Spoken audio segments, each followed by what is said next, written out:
Hey All right. guys, Rich Lopez with the Droptine Traditions Podcast, episode 129, I believe. My guest tonight is Mr. Jason Dulac. How you doing, Jason? Doing awesome. And we're gonna do a little show and tell tonight. Talk about old bows, collectibles, and all that fun stuff that Indeed, we are. all our buddies love. Actually, you were on episode 69 in September, I believe, 19th, 2024. Just almost a year ago. Yeah, Coming up. exactly. How about that? And before we continue, I just want to recognize my supporters: um, Sauk Trail Archery, St. Joe River Bow Company, Traditional Bow Hunter Magazine, um, Darrow Damron, Traps Feather Rests, Jesse Savage Blacksmith.com, Whiskey City Trad Gear, or WCTrad.com. Um, who else am I forgetting here? Stickball Hunts, MX.com. I don't have a script, so I'm just rattling this crap off my head, off the top of my head. Better not Uh, forget anybody, man. Traditionaljunk.com. Yeah. I'm Kevin in. Bishop, my boy, Kevin. Um, Playboy Magazine, Penthouse Magazine.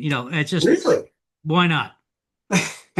So I don't even think they're in business anymore. But at any rate, um, so Jason, it's been a long time. I see you have a lot of cool stuff back there, a lot of bows.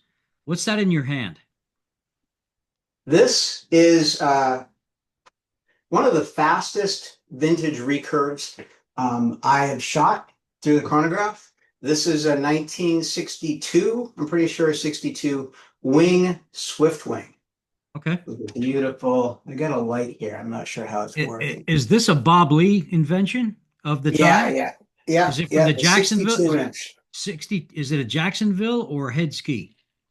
Oh, Jacksonville. This is the earlier models. Hmm. Let's see here. Yeah, so I got a floodlight here. It's washing me out, which is No, fine. But no, but I can one of see the the reasons tips. for it is to be able to show off the bow. So it's going to be a little trial and error here. Huh, It does have the beautiful tips. I'm going to move the computer around a fair amount today here, that's cool. and try to get this. Oh man, yeah, super narrow tips. Love it. Yeah, there'll be Yeah. some trial and error as far as figuring out what's going to be the best lighting for Hmm. viewing this stuff. Is the But yeah, rise this, is what's the that? rose is the riser made of rosewood or wengi? It's a rosewood riser. Okay. I've got an identical one, except the identical one riser is so much more beautiful. I'll try to show that one off better in a little while. Um, thank you. First of all, thank you so much, Rich, for giving us this opportunity. It's really my hope that I can maybe share the art, the science, the history of these beautiful weapons with folks. And maybe some folks will be, hey, I want to try that 1962 wing, Swift Wing. I Yeah. want to see if I can find one um, and, uh, and shoot it. Uh, Um, Another good bow they made was the white wing. yep, yep. The White Wing, the Swift Wing. I think the Swift Wing had a slightly more aggressive um, recurve and was Hmm. a little faster, a little bit more reflex. The White Wing was maybe a little bit more forgiving. That's my experience with both of them, the ones that I shot and seen. I think I've only owned a white wing, two Yeah, of them. That's it. And I shot them and they were fun to shoot, but nothing remarkable in my yeah, end. Yeah. yeah, yeah. So I was thinking about how am I going to organize sharing all this stuff, and I decided to just go with by the brand name, by the bow maker. Hmm. I've kind of clumped around my bows here behind me. I'll show you all in a minute. Um, by brand name. And then I have several over here that are also really kind of more rare. And I only have like one or two of like I have a York Constellation. I've got one York, and that's it. And it's over there. I've got a Nico Tellum from Gene Lutham over there, and that's it. So I got a couple oddballs like that there. And yeah, I just figured I'd talk a little bit about the history. What we can talk. You can share too stuff that you know. And for our listeners and our viewers, and see what comes of it. Yeah. So Cool. if you is there any markings on the bow that we can see? On this one here? Yeah. Yeah, yeah. What we'll use this bow actually to try to get the lighting and stuff best. Um, I've got the angle of the camera a certain way. I'm gonna turn this light off for a second and just see what What natural happens? lighting looks Right. like I here. got you. Sometimes natural ambient light helps. Yeah, there we go. Alrighty. And that light is there, so better to have light behind us. Yeah. Uh, I've got a little wound on my eye. uh, Scope. I got bit by the scope on the rifle. A ooh, little little thumping in there. little bit. Yeah, yeah, I see that. It hurt.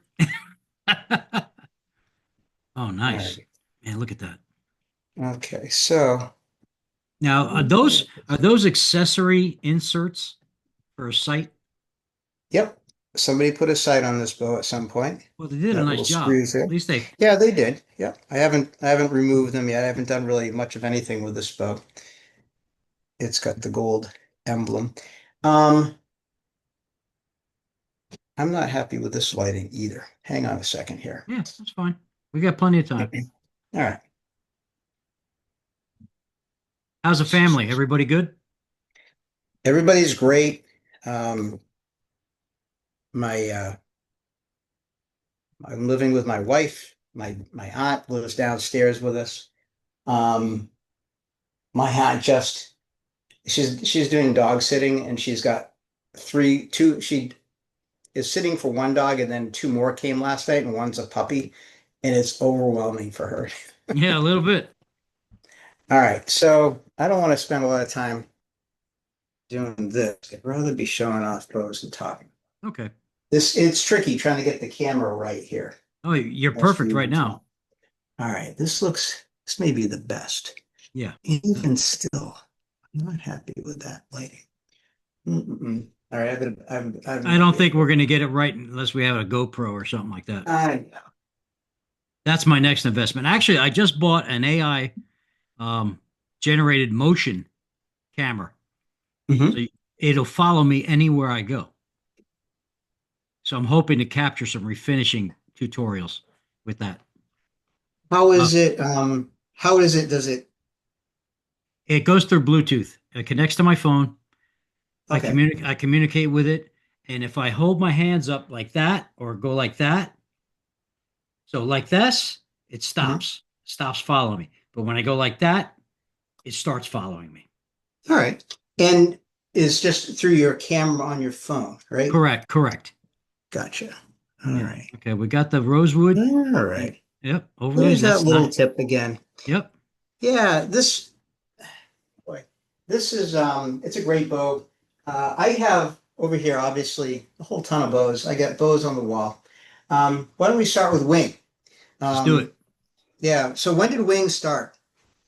19 late 50s was when I'm Bob going to say 58. 58, yeah.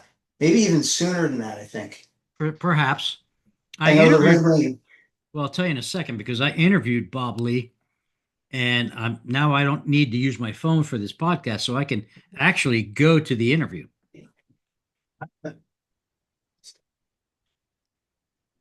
Isn't that cool?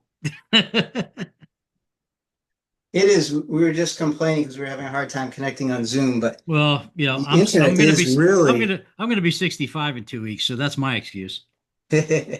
So this is the same bow, Mhm. but it's the riser is just phenomenal. I'm going to try to capture some of the beauty of this rosewood with this riser. And I'm looking at a little thumbnail picture. I'm just hoping that some of this is coming out for our viewing Yeah, it looks like public. a finish check. What's that? The finish looks like a finish check over by the grip. Um, yeah, so that's right here. This is original like maybe it was a knot in the rosewood or something. And I suspect it's probably filled with finish, perhaps. Okay. It actually looks really beautiful. You can kind of see when you get direct sunlight on it. kind of see into it with the sunlight. It's really beautiful. 57. And 57, all right. Yep.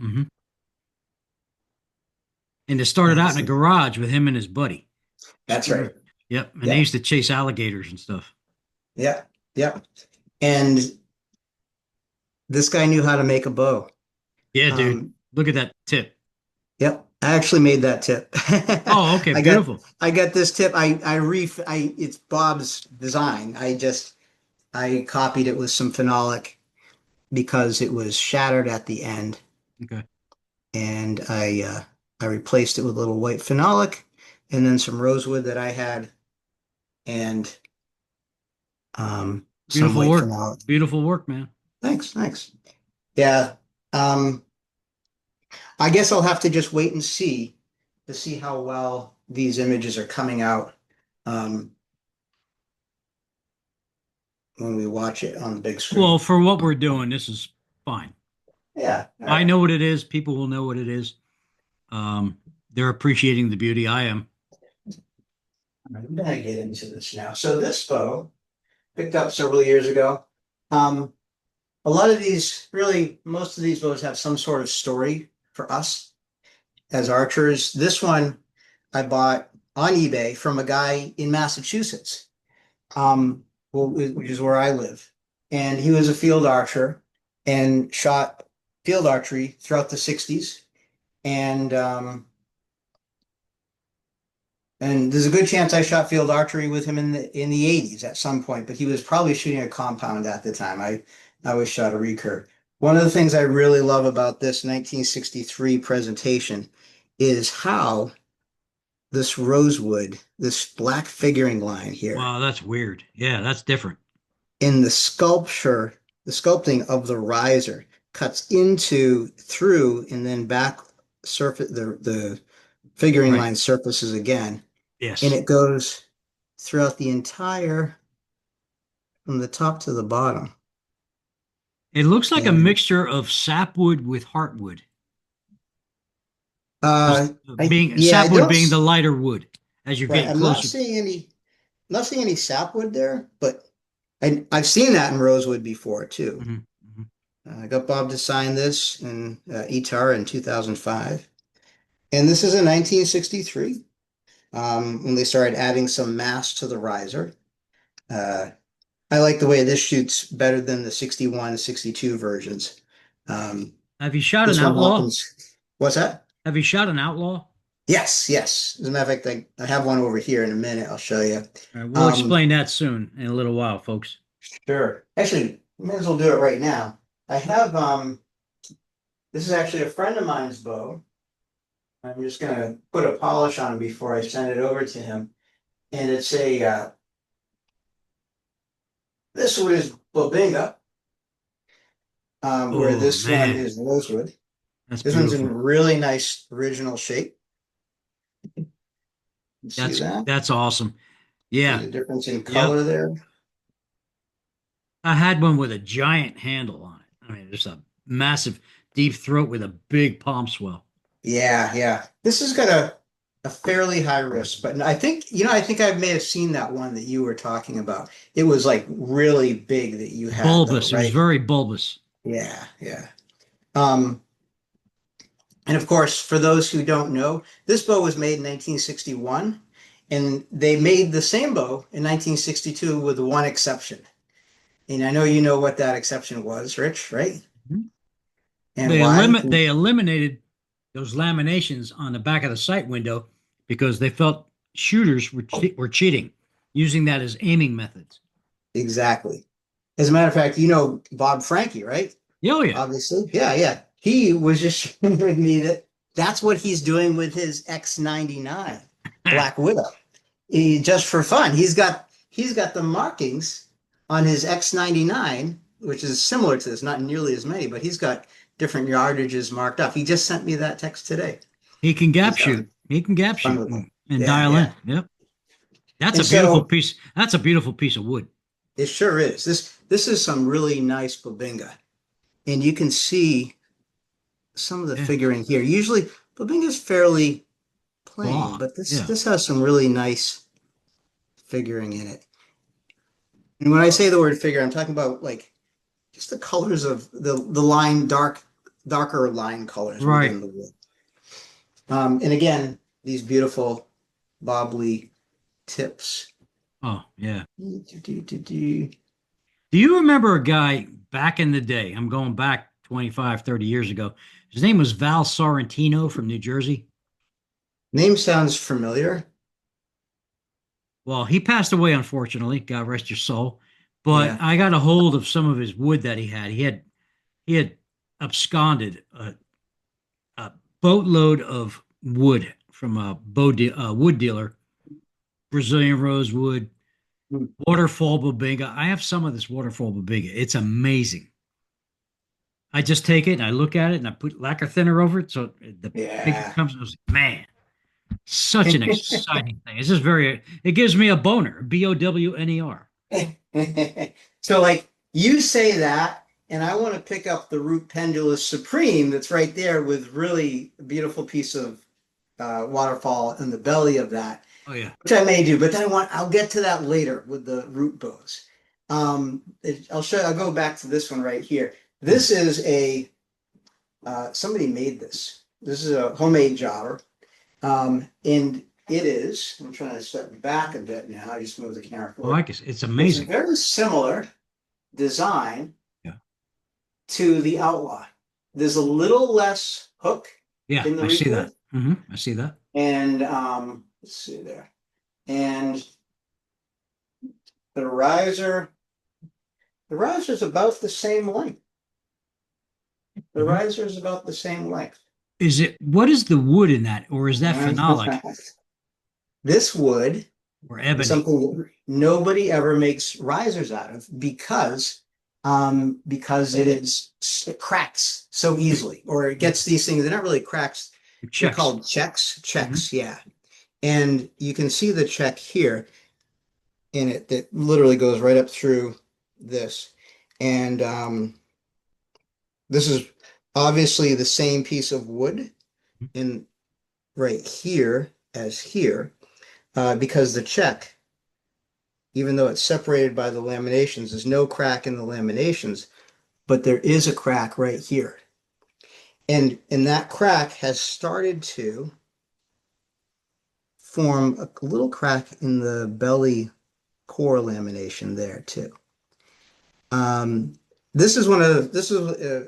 refinished this bow, let's see, back in 2005.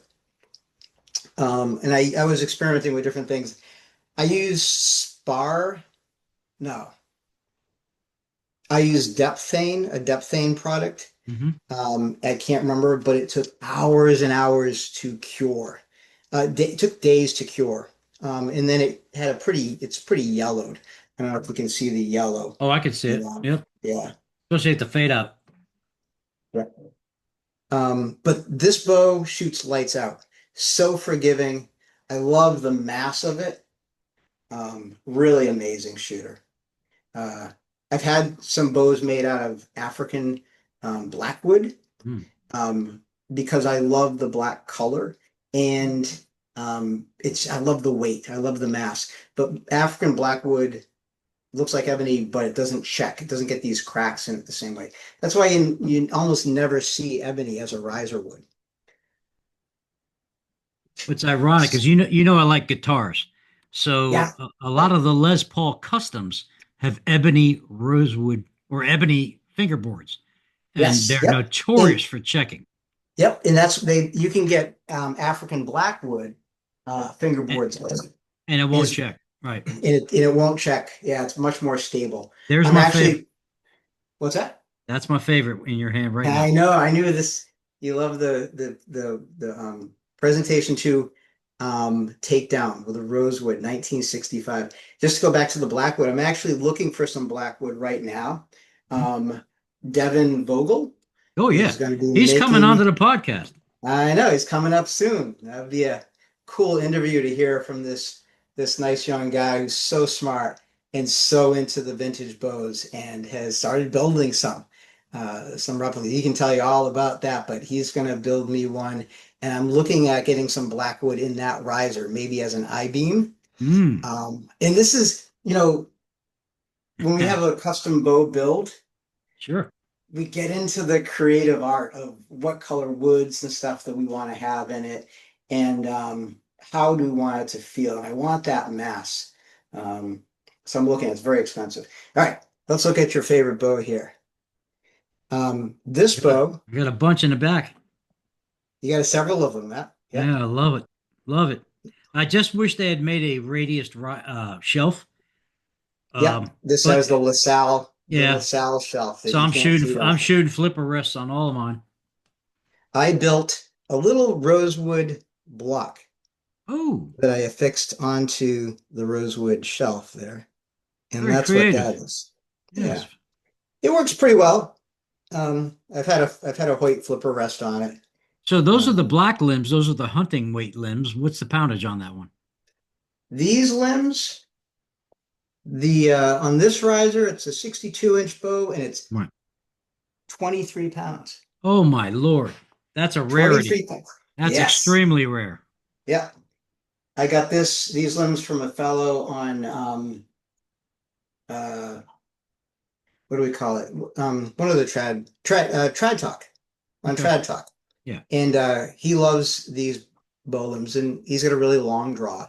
And I had some longer limbs. These are the short versions. Oh yeah. And so he switched them out. We traded. I had a pretty lightweight limbs, but not as light as this. And anyway, I don't want to bore folks too much with that. But these are really cool stabilizers. Mm.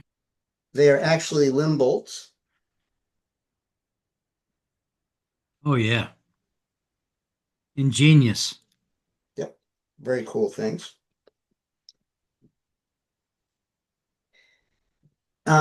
Rich, in a few minutes, I'm going to ask you to talk about something interesting for our viewers. I I didn't do it. want you to share something that will keep them entertained while I go and get a power plug from my computer, even though my battery charged up. It says it's running low. Okay.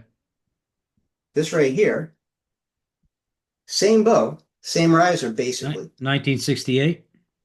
Yep, they're about somewhere. It's all phenolic. Excuse me, Weighs. all carbon. I call it the boat anchor because it weighs 50 pounds. It Mass weight. does. Yep, Yep. yep. Hugely heavy. Hugely heavy. Well, And that was the era where everybody was putting phenolic in everything. yep, yep. Yeah, this is it's massive. I love it. I love the grip. And you can see the limb tips The have tips are changed. yeah, a little thicker, but that's okay. Yep. Yep, they've changed a bit, but this is not a um not the limb tips that we saw in the early 1960s, super thin. Let's see here. Why don't you get your power plug and I'll throw a bow up and talk about it. That sounds like a great idea. All right, bro. Well, I'll pull another bow up while you're fishing for a bow. They're right here. All right, go for it. All right. So, folks, I'm curious what you're going to show. I know, and I'm really into target bows made by Norm Richards Oh yeah. All from right, I'll be right California. back. So this one, he signed everything up here, but I have a couple of bows over here where he signed them down below. He was kind of inconsistent in that regard. Anyway, this bow is made of African Shedua and Babinga. Look at the laminations on this thing. Look at the contours. That's amazing. Look at this. Nobody makes a bow this sexy today. Oh my gosh. Unfortunately, it has a burger buttonhole in it, but it is still a mint, example of what Norm would make. Look And he at named the sculpting. right. And Does it? this one is a 66-inch, 34 pounds.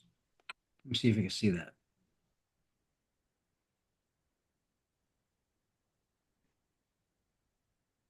It is called a fascination. It sure is. So he made a thing called a fascination and a fantastique. The Yep. Fantastique is eluding me. Not many of those were made because they were very expensive. I mean, I'm talking 1963. They're probably Yep. $250, which that was a lot of money back then. Yeah. Yeah. Indeed. It even has the thumb rest. And I'd like to know if that came from Mike Fedora influence or not. But I'm going to find out because I am interviewing Mike Fedora in a couple of weeks. Uh, Maple cores, super thin tips. Check this out. Whoop. Yep, still navigating the camera and all that. Nice tips, lady. Um, but just a We really always cool bow. we always think of Mike Fedora when it comes to thumb rests. And Yeah, like who was the earliest? I mean, I think was he he is making it. bows I before 1961? Because I'm Oh thinking yeah, about, yeah, oh yeah. He's been making bows since like 1948. oh, okay, all right. So Yeah, apparently he has a what do you call this? He's the mentor to a guy who's going to be reintroducing Fedora bows. So really? we all know how that history went. Fedora Yeah, it was not, there was some came problems, in, right? went out, and the Suns. What it's a mess. But we're gonna get the real skinny because I'm interviewing both the new Boyer and Mike together in a couple of weeks. Awesome. I still have to set that up. Um, but I love that thumb rest. I just love it. I had a buddy of mine, and you'll see him on Facebook, social media. Dean Miller. Dean made me a replica of a Browning Explorer 2, Mm, a mm, 62-inch bow yeah, yeah. with the most incredible cocoa bull you ever seen in your life with a thumb rest. It's just phenomenal, and it shoots great. He's busy right now refinishing bows because, unfortunately, Shane from Great Plains got hard and heavy into the refinishing game, and he can't make custom bows. Well, Oh, yeah, yeah, where's the money at custom bows? Okay, yep, guy's got to yep. make a living, so Dean's helping him out with that. At any rate, where were you at? Got your power good? Yeah, we're powered up. We got lights. I got a surge protector going here, so it's all good. I'm back in action, such as it is, and So still trying to. what's your next bow? All right, so we've seen a bunch of wings. Wings are great. I'll just go down the list. I'll go down the rack. My next bow, next bows I'll show you are Fascos, Oh, my favorites. One of my Southern favorites. California bows. Yep. I've got several different time periods. Uh, Fasco stood for, oh boy, so test our memories here. The names of the guys, like, Something archery company. Um, was it? yeah. Or I don't know. wasn't it the, Fred Anderson worked there. he did, yep. Yep, he worked there in the 60s. And I'm wondering though if they were also we could be showing you this instead of just talking. Oh yeah, Um, so it has the tooling yep, that they did. Yeah, yeah, yeah. a little oak leaf tooling there. Mhm. Into the rosewood, and then we have a nice babinga, and then rosewood. I love this little That little booger there. dark Yeah. birthmark So thingy in the so for you babinga. guys that have bows at my shop to be refinished, I'm gonna etch a face of Nancy Pelosi in your handle.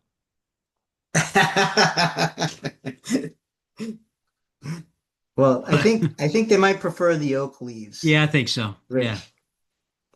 Yeah, And that's a beautiful bow. I mean, I was fascinated with those and the decathlon that they made. I yep, mean, I remember seeing your decathlon in Baltimore. I was like, oh my God, that's the bow yep. I've always been after. I've got two decathlons. I'll show you in a minute. This is different. This particular bow was made, I Mhm. think, in the late 60s, early 1970s. Okay. Um, and the really That's a big unusual, hunk of wood, man. exactly, the unusual thing about this riser is it's giant, it's hugely long. It's a very long riser. It would be like getting a 27 or 28-inch ILF riser where most of the target risers are 25-inch. And it's got short limbs, but it's still a 68-inch bow. So when we're talking about lateral stability, we want something long.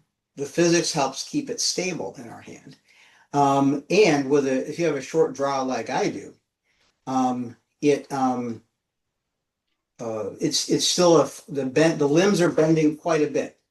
You're getting quite a bit of action out of these limbs, and you're getting a fair amount of speed out of them. Plus, Sure. you have the additional stability. If I have a shorter riser in long limbs, same draw weight, it has to um, push more mass. That draw weight has to push more mass from the added length of the limb through the space, which gives a slightly slower arrow. You I, know what? I Yeah, go ahead. believe it would be kind of spongy. If as a different feel, yeah, definitely a different feel. And if you had a 30-inch draw, this might stack up really fast and not be a comfortable bow to shoot. Um, I, each of these bows is like a different flavor ice cream, Right. you know. Some are, you know, some are. It's all good. It's all delicious. Some are more delicious than others. And this is one of my mint chocolate chips that I'm about to show you right now. That's my The mint favorite ice chocolate cream. chip. My Yeah, we favorite. were talking about that last time, I think. Mint chocolate chip is our favorite ice cream. Here we And are. this is just wonderful. This Fasco Decathlon 800 or 850. What is it? Yeah, they had different 800. numbers. 800. Yeah. Yeah, this is the 800. This was it. This was their top of the line. This is probably around 1965, 66. About the same vintage as myself. Rich, is this showing up? Are you seeing the color? I'm having a hard time seeing Oh, this I on can see my it. I can see it's little very, it thumb. goes light to dark and it's beautiful. Absolutely beautiful. All right. This is a good one to maybe. I'm going to shift the light just a little bit here. Oh yeah. Is Look at that that. better or worse? Yeah, about the same, but it's good. I can see the contrast. Man, look at the laminations in that. Yeah, That's a work of art. I mean, it's like Art Deco. exactly. It's got that very similar Art Deco is the kind of look that this has. And that's my favorite period when it comes to architecture and all that. Yeah, that's from like the 20s, as I recall. 20s and 30s. Yep. Yeah, not that I ever took art history. In my last podcast, I was just, this is one of the bows I was like, I wish I could show this on camera because I was trying to describe it and I was doing a terrible job. And No, I man. described a repair that I had done to the Oh, belly that looked like a fried egg because it made a little lump. Do you remember me saying that at all? yeah, yeah, yeah. Well, here it is. And I decided to do a little creative painting. Okay. I colored the yolk of the fried egg. But you can see here, underneath that yellow, there's a piece of There's phenolic. right. There's a little divot. I see a Yep. divot. Well, right underneath, are you talking about right underneath here? Mm-hmm. Mm-hmm. Yeah, that is actually, let's see, that's actually just a little chip in the paint and stuff. Okay. Um, it's solidly glued. It's a compression fracture, maybe a 1/4 inch in diameter. Um, but it looked It's like a fried egg, so I you just went sa- with you it. saved it. You saved it. How's she shoot? It's fantastic. It's such a pleasure to shoot this bow. Got these beautiful limb tip overlays. How many pounds? This one's 34 pounds. It has 4 core laminations. Oh Oh yeah, my yeah, God. yeah, yeah. I can stop. I can see him. If you stop, I can see him. Yeah, look at that. That's nuts. What are they? 10,000ths a piece? Yeah, I don't really know, but it's so you're looking at the width and the thickness to get the draw weight, right? This is 34 pounds. These limbs are super thin, but because of the core, the multiple glue lines in the Right. core here, you have a fairly stable limb, right? Yeah. So I know you know about this a bit, but when you release a bowstring and that string rolls off your fingertips, it does this, the string does it rolls this way, and then the string wobbles back this way, this way, this way, this way. And if we could release it from with a string release, a regular Stop. a Yeah. release, it would go straight. But we're using our fingers. So it's got this wobble. And the sooner you can get that wobble, the sooner the bow can get that wobble under control, the more consistent, the more accurate your arrow flight. And so these four core laminations help with that. And Mhm. I can feel the difference between this and some other bows with similarly narrow limbs. That's one of the dangers of making your limbs too narrow. It becomes torsionally Sure. unstable. Yeah.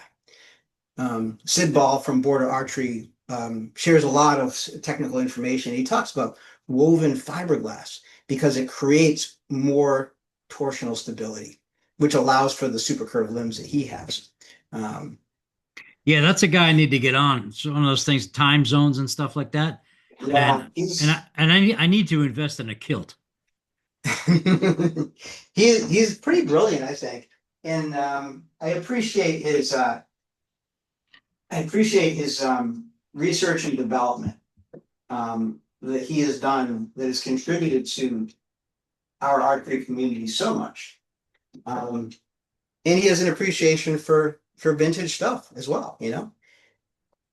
This is the ladies decathlon, and it's basically the same thing as what I just showed you, except it's smaller. Everything about it is smaller. This is a beautiful rosewood riser. Gorgeous. I see the light. It needs some refinish, touch up stuff. What's Really, what's just up needs with good quality. what's up with the diamond inlay there? Is that a hand This painted thing thing? here, Yeah. it's paint. Okay. It's paint. Somebody put a sight hole in and painted something on it. They painted another one here, and I filled that hole, but I haven't done the finish work on this yet. Mhm. Mhm. But this has a beautiful. Oh yeah, I like that handle. How many pounds? This one is 63 inches, 30 pounds. As a matter of fact, with my shoulder, I have pretty severe shoulder arthritis, and I'll be getting my shoulder replaced at some point in the not too distant future. Tomorrow night, I have the MRI for the shoulder replacement surgery. That's when this episode is going to drop while you're going under that. Yeah. So they'll see all the soft tissue damage and everything else going on in the condition of my bones. Nice And tip. there's that beautiful tip overlay. Yeah, that's gorgeous. Are you able to see the tips fairly Oh yeah, well there? oh yeah, absolutely. Okay. All right. I'm actually try doing something. Is that any better? About the same, but it's just as good. Just don't go any closer. All right. All right. When you get about, I guess, 6 inches, that's about the max. Yeah. Yeah. So I mentioned the shoulder surgery because I've only just been able to shoot 30 pounds. Okay. This one's been in hiding, but I'm going to take it out and keep it out because I'll probably be shooting it tomorrow. Uh, I I would imagine you have a I nice stash of microflights and arrows that are in that spine weight. I do. I actually I'll show you some arrows I refinished recently. And I've been shooting a lot recently, which are footed arrows from quite a while ago. They're Okay. probably 50, 60-year-old arrows that I refinished. And I also reduced the spine on them. Hmm. Um, because they have those crimped on brass points, and I can't put a heavier point on, and they're like 55-pound arrows.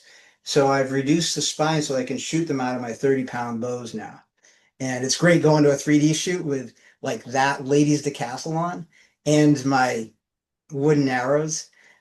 Just love that stuff. And I think this is the bow that I remember seeing in Baltimore many years ago. Uh, you no, not well, you might have seen, yes, yes. I had another one of these, and I traded that, or I sold that to somebody, and then I got this one.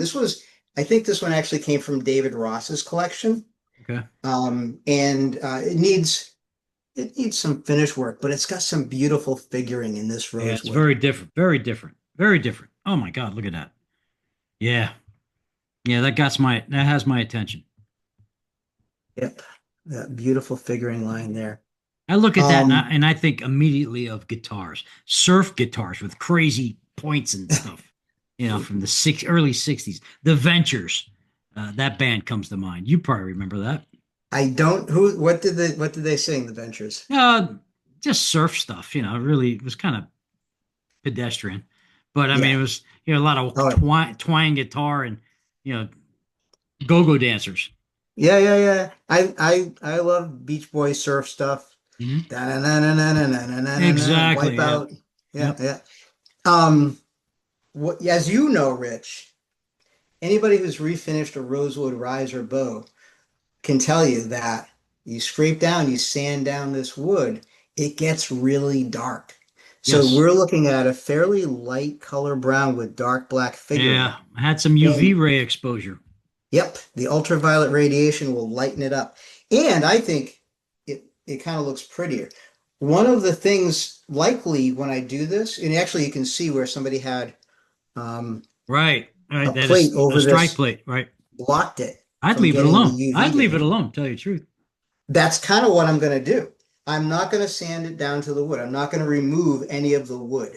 Hmm. I'm going to do a 220 grit sand of this old finish, get it down a little bit, and then I'm going to redo it with True Oil, which will kind of match the patinaed color of the whole thing. Yeah. And that'll really make this figuring pop and keep the light in the contrast between the Good. two, the That's a good dark and the thought light. process because I'm working on a bow. I'm not working on it per se. I've just had to straighten the limb.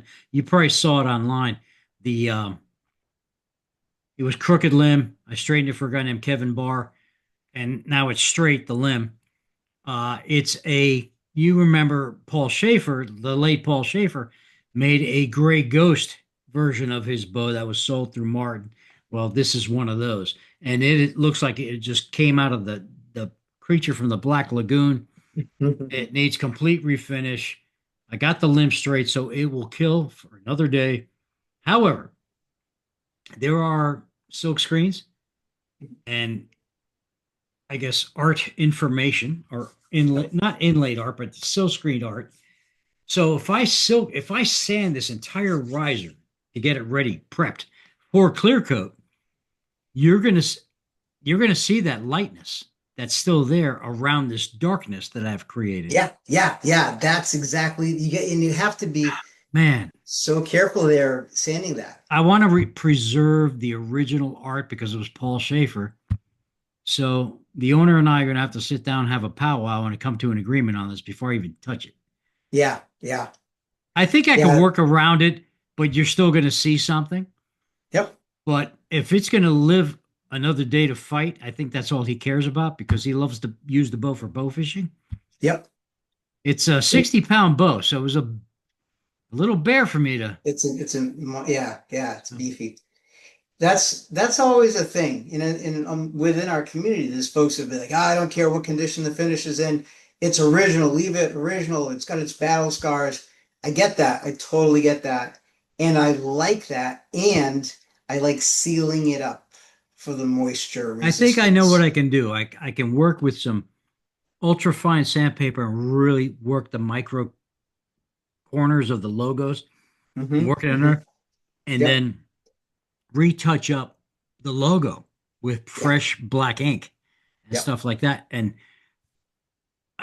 I got some crazy ideas, but you know how I work. So, and my brain is constantly, I wake up at 4:30 in the morning thinking about this stuff. Yeah, we were talking about that the other day in the text messages. Yeah. And mine the same way. When we get one of the things I love about refinish work and repair work is how it does wrap our minds get lost in it. I mean, my wife goes, "Why are you so crazy with this? Why are you so awake at 4:30 in the morning? Can't you sleep?" I said, "No, because I got ideas. It's like a guy that makes music. I have to write down my ideas. I get up and I make notes constantly making. Oh my God. This one's for Jim Rain, by the way. Rain Man, Mhm. Black Oh Widow. yeah, Oh yeah. is Jim That's it. That's his thing, man. Black Widows. Black Widow fan? Really? I didn't Did know you see that. that? Well, he posted on the Facebook post, "Hey guy, please bring out some Black Widow eye candy." And I think Oh, this is oh oh, yeah, for this us, yes, for for you. Diggs. Yeah, you to bring it up. All So, right. Well, that's it. That's him. Jim, and quote Linda, Lisa, because I Lisa. did. You tell you that I accidentally called Lisa Linda Well, when was the last time you saw him? at Really, at think about it. Etar at Last time you saw. Etar, and I called her. I ended up just calling her Linda for the entire rest of the Etar this My year. wife's name is Lissa, but I call her Linda just to spice things up. So I think what it is you have not seen Jim in probably 10 years. No, I've seen him. I saw him this year. Oh, I saw him that's what I was saying. Just oh, last week at ETAR, okay. I saw the two of them and I said, "Hey guys, hi Jim, Linda." And I was like, as soon as I said Linda, I was like, Well, "Oh." how's this for you? Shame on you. You'll live another day. Don't worry about it. But we just had fun with it because they're great guys, great folks. I actually bought one of my favorite bows from Jim at ETAR like 3 years ago, and it's just a simple, wonderful little bow. And he gave me a great deal on it, and he was just looking to move it on. But it's a Hoyt Expert Oh, with yeah. cranberry glass. Yeah, yeah. Go ahead and grab that, and I'm going to grab mine. I'll be right back. All right.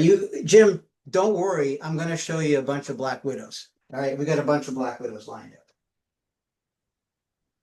up. Here is the one that Jim shared. Got from Jim. So wait, here it is. It's in my pile of Hoyts up here. Ah, Yeah, I think he had this in his hand.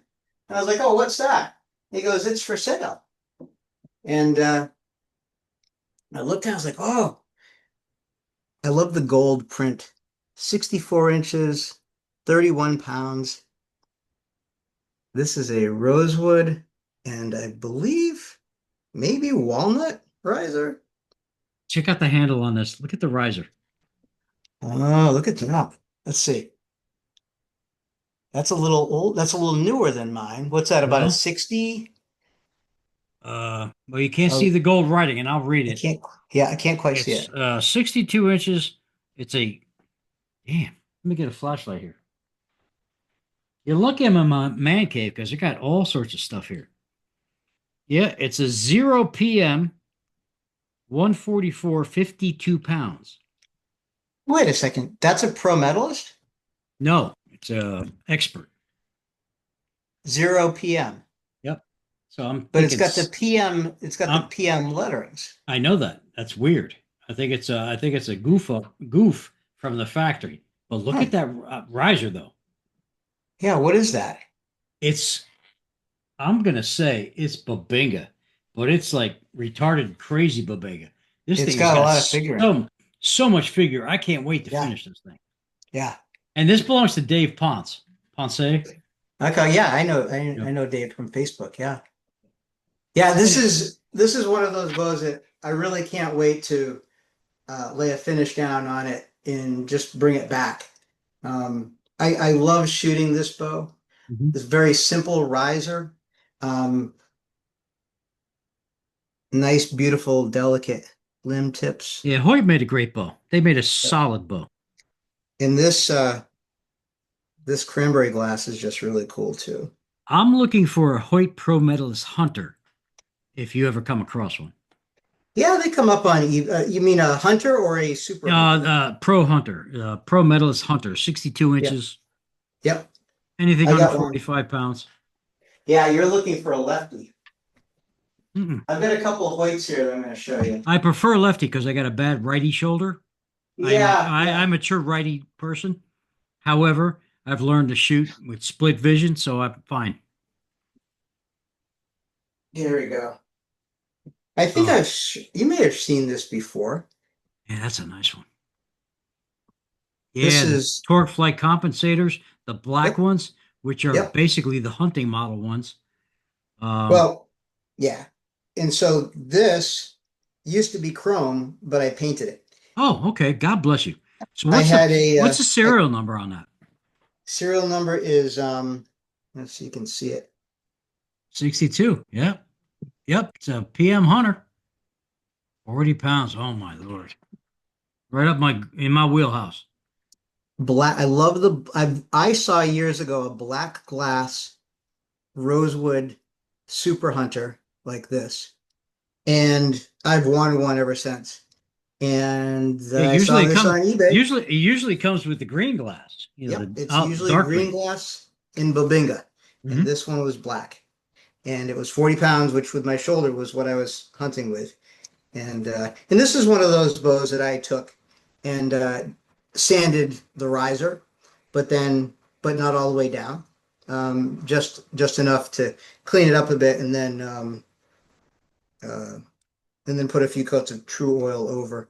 Yeah. These bows are super stable, super great shooters. Um, this is a mint chocolate chip ice cream bow for me. Yeah. You know, That they are super shoot. That riser is a hunk of wood. And look at the limb tips on that.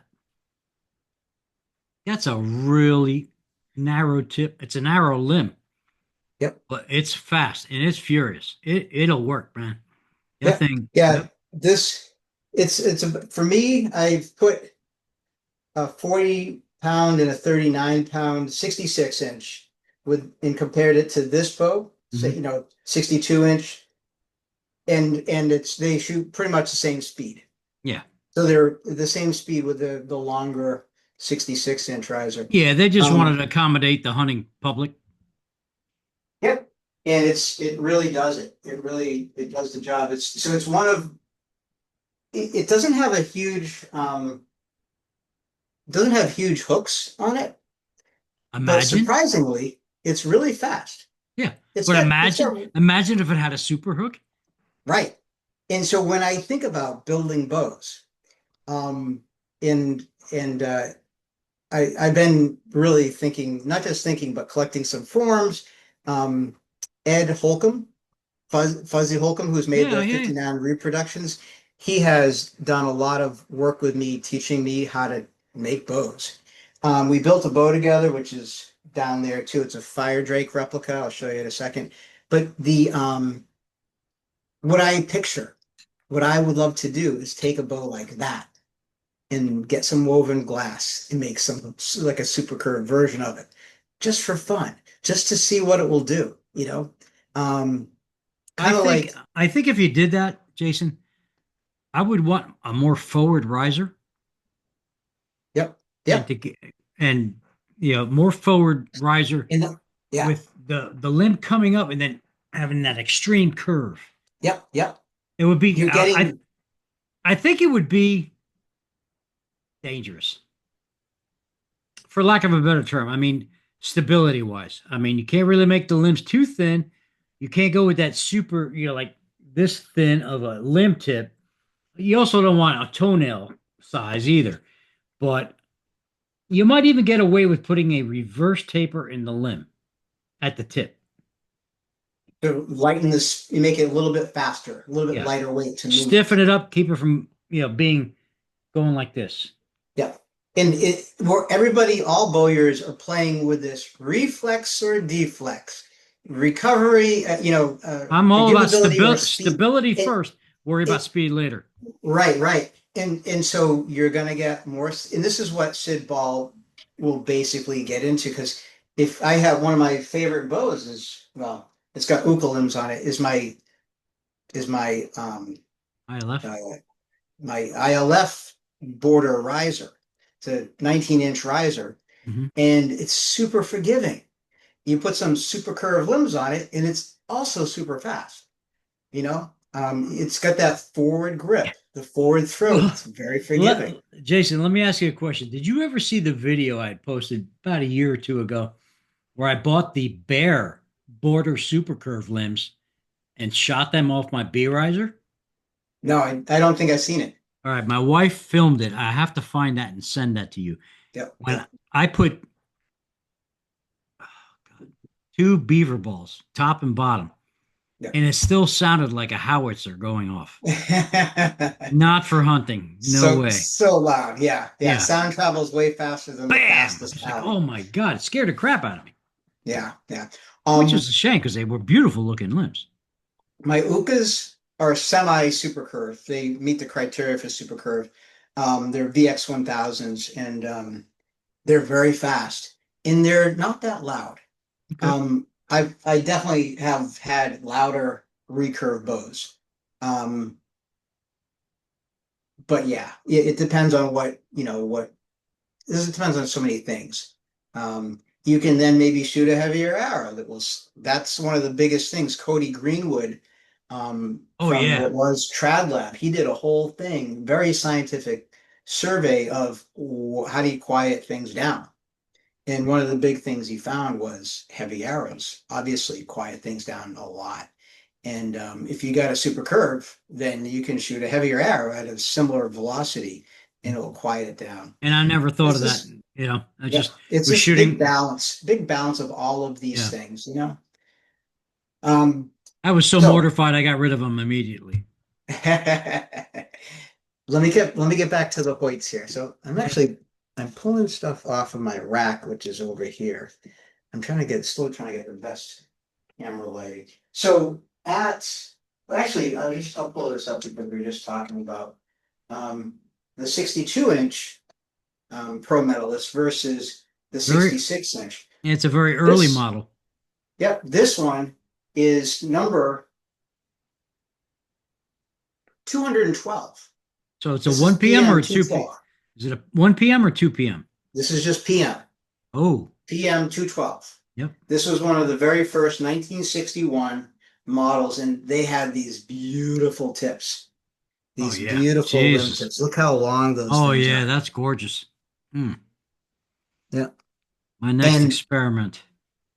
Earl Hoyt got rid of these long, thin, beautiful limbs and the beautiful limb tips and replaced them with the more square, blockier ones simply because these twist more easily. Mhm. And people were sending them back with twisted limbs and whatnot. That's what I have heard. And Well, no, again, you and I were you're talking you're about how, absolutely right. And back then, nobody used a stringer. yeah, yeah. So people were just trying to string them up fast. They were twisting, they didn't know what they were doing. They were twisting them up. Right.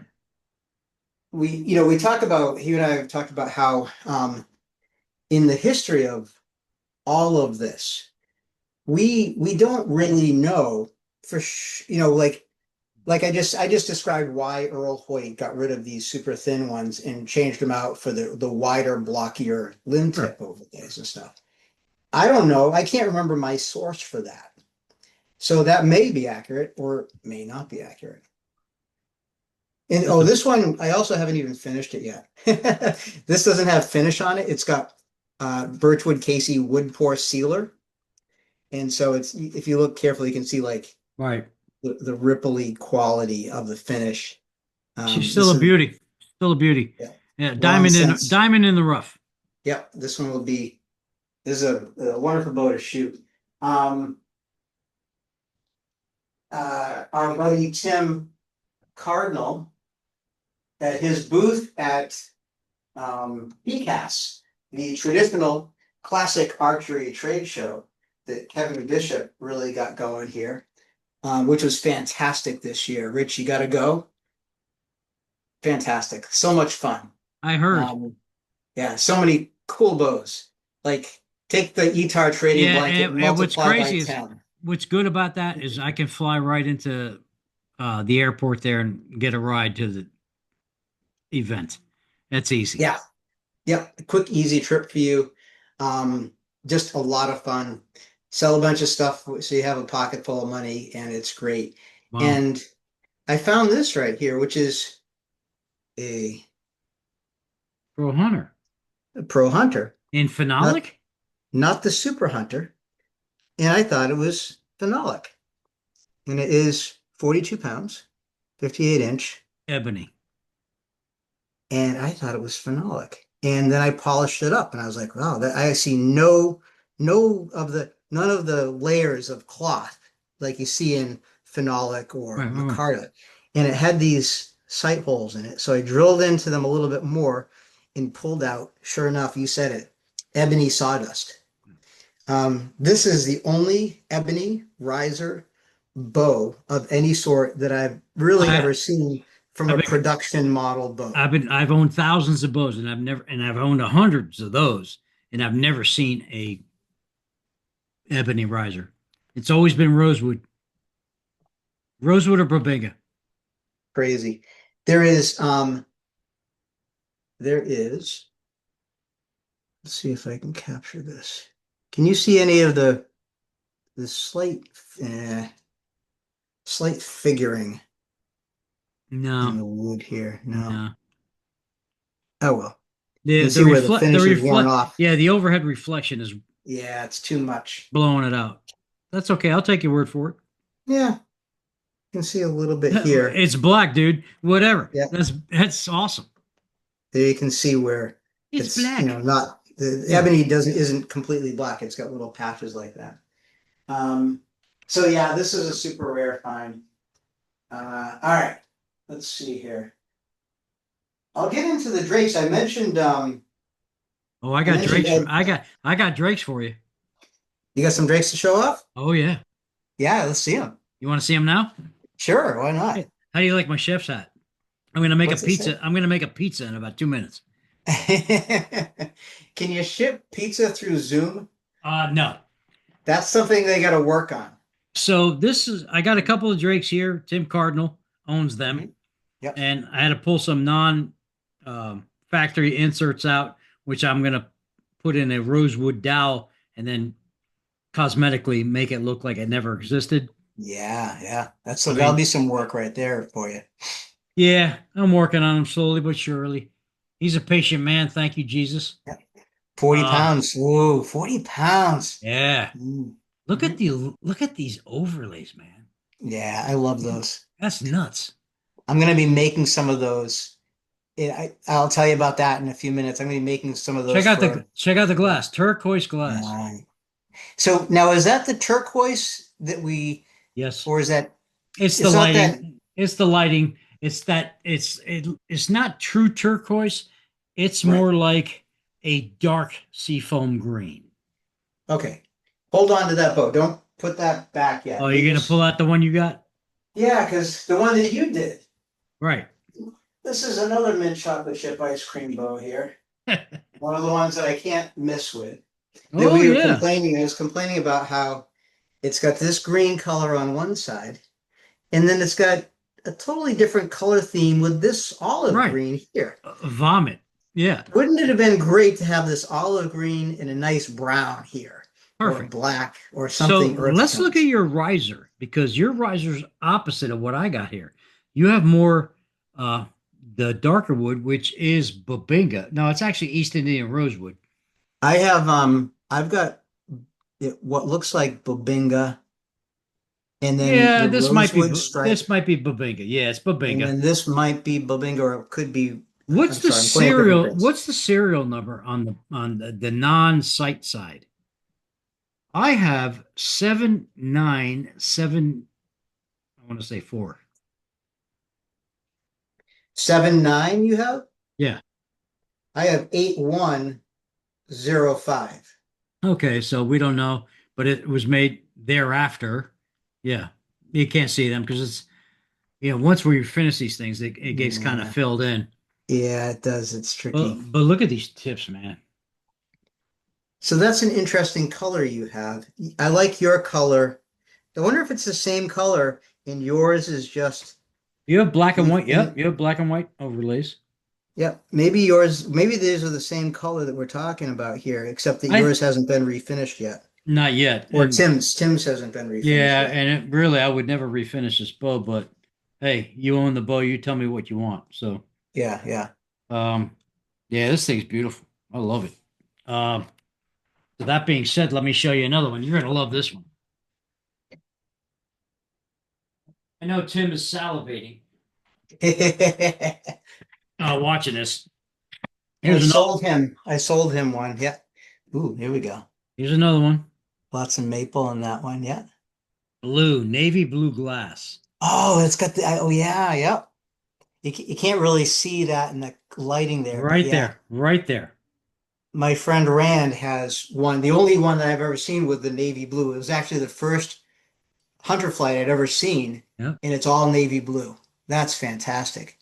What's the draw weight on No that? markings whatsoever on this, so I'm gonna have to, make something up.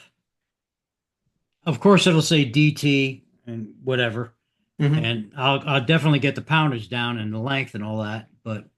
And I've got some Drake stickers I could put on here. This is gonna be a fun one.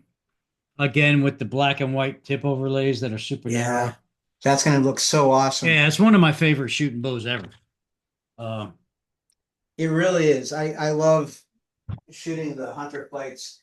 It's one of those bows I can pick up and just not miss with. And I've shown this on Facebook a fair amount. I refinished this one Um, this is really nice. It's got the sky blue, robin's egg blue glass, Oh, I love that, man. rosewood sight window, and sandwiched between. It's kind of hard to see with the lighting. I don't know how well it's showing up, but this is a rosewood sight window and bobinga Mhm. in the riser. That's so fucking gorgeous. Excuse my French. So Yeah, damn gorgeous. It's like pouring. it Uh, is. It's bow porn for sure. yeah, for sure. Incredible stuff. I mean, great stuff. I mean, the vintage guys made some really artsy fartsy stuff back in the day. Today's Yep. bows, they don't do anything for me. Well, If yeah, it the depends. o- I mean, the only bows that really do it for me now is Brandon Stahl's new yeah, reintroduction of the big, yeah, because I yeah, hunt with them. I kill things with yeah. them. And that was my favorite bow as a child. Well, I was 17 when I bought my first bighorn. And I paid a lot of money for it. I think I paid 325, which was a heck of a lot of money back in 1976, Yeah. 77. Yep. Good thing Yeah, I was selling a lot of cocaine, so I made a lot of money. Just kidding. he's got that one out there right now. It looks just like the bighorn. Yeah, It is, yeah. and He's it doing a reproduction of outperforms it. and outshoots that bow hands Oh, I'm down. sure. I'm Yeah. sure. I'm I sure. shot it at a 3D shoot in Ocala this past year. I had both of mine with me. Actually, I had three of them at the time. And people were like, "What the hell is that?" I was like, "It's a Brandon Stahl. It's his version of a bighorn on steroids." I'm like, "That bow is fast." And I was like, "Yeah." It's like, and I'm only shooting 44 pounds. I'm like, "Phew, it was lights out." I used to teach sixth grade science, and these things are all physics, right? Elastic tension, compression forces, mass of the limbs, where everything, how much hook it has, how much reflex, how much deflex, blah blah blah, and then there is magic. Yes. And everybody that I've ever heard of that has shot a Brandon Stahl bow, and I've only shot one that Yeah. I can remember. It was amazing. It was I've got a wonderful. couple of others, his older ones, Roseau, uh, up in there. And let me tell you, it's lightning in a bottle. Magic in these hunter flights as well, too. Yeah, Yeah. Some of the absolutely. bows have magic that others just don't. You want to see another Norm Richards bow? Oh yeah, yeah, sure. I've never shot a Norm Richards bow Oh, before. I've seen look a at this couple. specimen. This thing is mint. Look at the wood in this thing. What is that wood? That Is that is the it's Babinga, Schedule, and Walnut. okay. Is that his I'm pointing at you the screen like you can tell. The brown wood. Yep. Yeah, So the back the brown wood here. This is, I believe, walnut. It's figure no, it's yeah. schedule. Schedule. Is there a strip of tiger of zebra wood through Yes, there? there is right here. All right, that's what I kept seeing. I was like, that's either really Yeah, wild yeah, that's figured there's walnut zebra wood. All or right. So this one is a cardinal, the yeah. cardinal number 3. So he had versions, which is weird because he didn't advertise them. Mhm. So that tells me this might have been a custom. This one's 37 pounds, 28 inches, 70 inches. Mm, the So if long one. I think you've yeah, shown the long one before. yeah, this Is one is here. your 66-inch bow a right-handed or left-handed bow? It is a right-handed bow. This one's lefty. All right. You know who to keep in mind when you decide to get rid of the right-handed one, right? They are for sale, folks. Oh, really? Yes, Oh, we'll sir. have to talk afterwards. I am No, no, no. I'm on a bow buying moratorium right I now. know that, but I am selling off everything because I want to spend the last years of my life hunting. Yeah, yeah, So that's where yeah, that is at. I got an entire library. I've got. We're not going to talk about sales, but at any rate, yeah, yeah. the Hunter Flight is one of the best bows ever made. I was just comparing the lighting here, and I think I'm better off with this lighting here. That's all right. That's okay. Nobody's And going then away. We're going to get a lot of views wait, out. We're going to get a lot of views out of this one because I had a guy talk to me, call me tonight, Travis Snyder. Okay, Stick Bow Supply, another bow collector. I'm like, yeah, dude, I can't get away from these guys. They're my blood. They're my blood, bro. right on. But I can't get him on. I don't know what gives. Don't Who complain is if you this again? Travis Snyder, Stick Bow Supplies. Oh, okay. Yep, The yep, Indian on the Buffalo. That's my yep. artwork. New owner. Yeah, yeah, He's a yep. great I guy. met him briefly at Etar. Yeah, Yeah, great guy. Yep. And here is Mm. so Ed Holcomb, my buddy Ed, made his 66-inch fire drake Yep. from this. He made a replica of this bow. He used this bow to make the form with, and it's Bobinga with a beautiful dark rosewood riser. He makes a great bow. I used to bust his chops all the time because I would take the bow and look right down the limb. Yeah. I'd hold it up, look down the limb, and he would get pissed. He's Yeah. like, "Why are you looking down the limb?" I was like, "No, I'm just looking for a little hinge or something, you know." I said, "Dude, I build bows, so I have to look and study, you know. So relax, you know." I He's good. had I had a wonderful conversation. I call him. I grew up. I not grew up, but I've known Ed for years, Sure. decades, Yeah, and he's fuzzy. fuzzy. And so I had a great conversation with Fuzzy and Jim Belcher Oh and his bow making companion is his partner Augusta August. no, they were both on Uh, my podcast.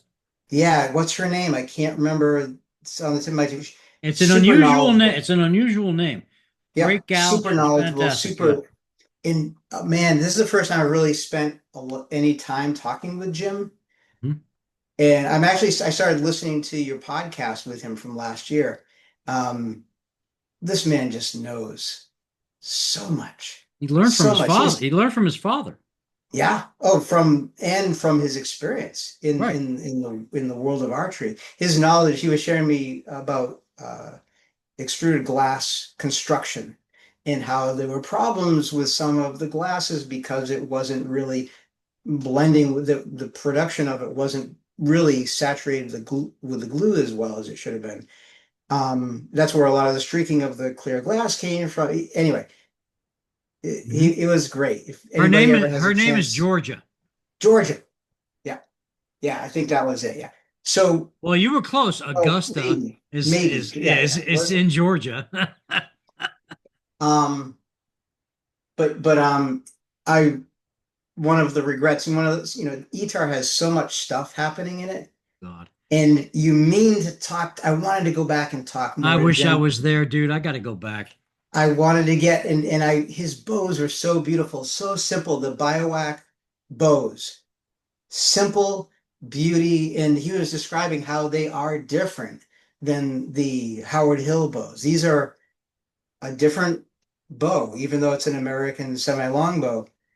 Uh, it's, it's I just wanted to shoot one. I saw one. I think, oh, that was part of the problem is with my shoulder. I think he had bows that were just a little bit too heavy for me to shoot. Yeah, he doesn't have Um, light bows, but they're still, yeah. but Anyway, and his bows are beautiful. And that I love the fact that he's incorporating camouflage, nice fabric under clear glass. I yep, just love that because I'm a pure hunter, so I like stuff like that. yeah.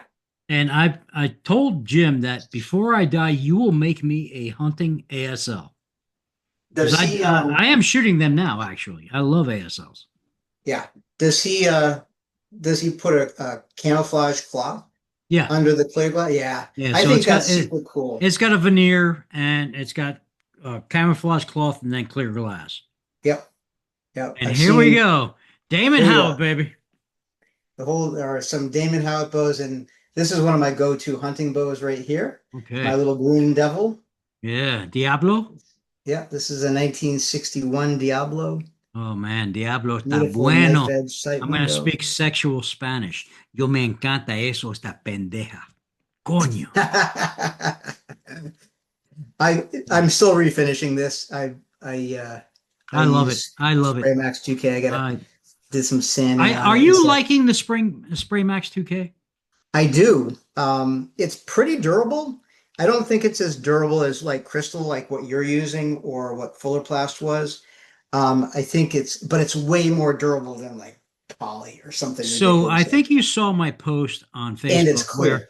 where I took some camo paint off of a bow and I realized what was underneath the camo paint. Well, obviously the clear coat had chipped off. So with that, I'm gonna sand it all, smooth it down, feather edge all that chipped clear coat, spray it with the crystal, but then I'm gonna finish it with satin. Okay. Just so Yeah, people cool. somebody can hunt with it. I don't want I have no use for it. Look at the Yep. tips. Oh my God. I'm having a heart attack. Elizabeth, I'm coming. Oh my God. Look at that. That is beautiful. Thank you.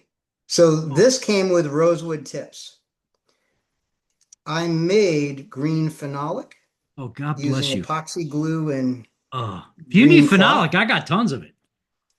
Yep. Different Oh, colors. oh, different colors too. Yeah. Yeah, buddy. Yeah. Yeah. So I made those tips. That was fun. The rosewood That base is is the original absolute. rosewood. You are a goddamn craftsman. Excuse my French. I think that's Thank you. fantastic. I think that is Thank you. Thank you. fantastic. Yeah, Thank you, man. absolutely. So not a lot of folks know this. Tim Foster taught me this, I but like you to can tell the difference between a 61 and a 62. knife edge. This is not maple. Again, you can't really see it. All right. Is that This in the middle is not maple. It's a like a phenolic of some sort no shit? Okay. from mica. It's a white Yeah, they used thing. a lot of unusual substrates back in the early 60s. I Yep. mean, There my is mom, there is a little we bit of had, maple there, but then there is this thicker one is I not maple. remember my parents having furniture and it was like there was laminates and weird stuff. I look at it, I was like, man, what's that made out of? Right, right, right. Like Bud Hit, I got a bunch of Bud Hit bows. He made them out of all kinds of. He made them out of countertops and from mica and all manner of materials. So I've used limb tip material. I go to Home Depot and get samples of Formica countertops and shit, and I make limb tip overlays out of them Oh yeah, yeah, yeah, with white or black phenolic. It yeah. looks cool as hell. Our friend Bob Frankie was showing me you may have seen it on eBay. There's a Black Hawk mosquito, Yeah, he sent me that link. and that I remember I had one. They literally made it with flooring. I think they backed some of their bows with flooring or on the belly or something. You do whatever you can do, bro. Yep, they worked, and you know what? It still exists today, that bow. So that says something about using flooring as a backing. And what is I this before me? I call this Is bow this actually. Ozzy? Is this the Ozzy Osbourne? What is this black form before me? I Oh, call look at that grip. Oh my this God. I call this afternoon coffee. All right, so this is a Del Rey. Yes.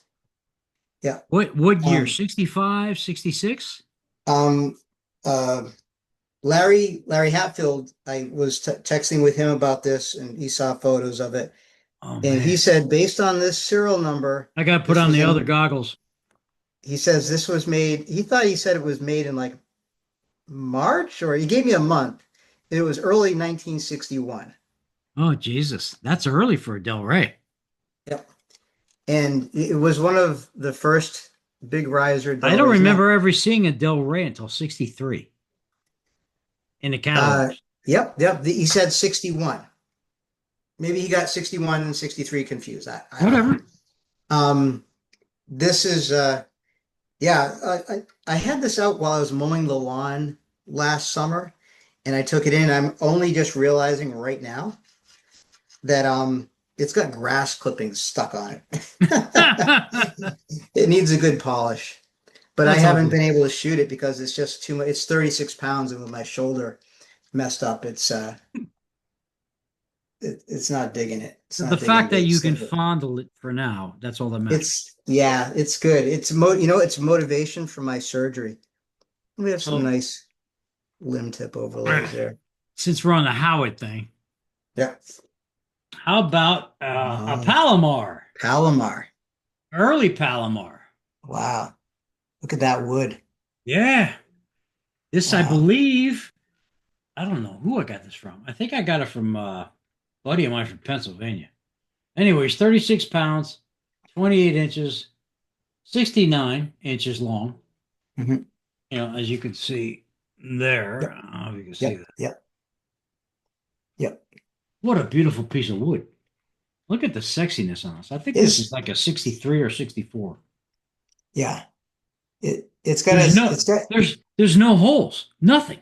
This thing is mint. is The that rest, Goncalvo Alves in there or is that rosewood or I want to say it's rosewood, Goncalves owls, which is tiger wood, tigerwood? Yep. rosewood with the main stripe, maple, of course, and a little babenga. This is a tropical forest nightmare for those of you that are conservative. Yeah, well, guess what? We fucked your whole life up. Um, and here's another one. This came from Tim. That bow right there accounts for a tenth of the Amazon rainforest in Well, that check bow this bag. one out. This one came from Tim Carton. Mm. Look at this hunk of rosewood. Uh, is that a Del Rey of a little older, a little newer It's a version of it? vigilante. It's a vigilante. A Vigilante, yeah. 46 pounds, 28 inches, 69 inches long. Right. I don't know if you can see any of that, but I Move, need a better move it a little closer. Move it closer I need a better camera. Is what and I hold need. it still. Yeah, the stillness makes a difference. No, it's blurry. Yeah. Yeah, it's either too far away or it's blurry. It's a That's free camera from my boss, so all I can tell you is that screw yeah, her. yeah, yeah. But I'm just using the camera off my Jesus, look computer. at this rosewood. This is insane. Thanks, Tim. Yeah, Tim's got some goodies. I'll tell you Hey, what. he's got some great stuff. He has a great eye for beauty and art. He does So, indeed. all right, I'm going to put this one away. I have I've showed you all I got for now. all right. So I want to actually, since we just looked at these, I'm going to transition into a different bow company, which we've already shown, which is Fasco. However, this is not a, so this is a Fasco, but it's essentially it's probably maybe a very similar design as what you just had.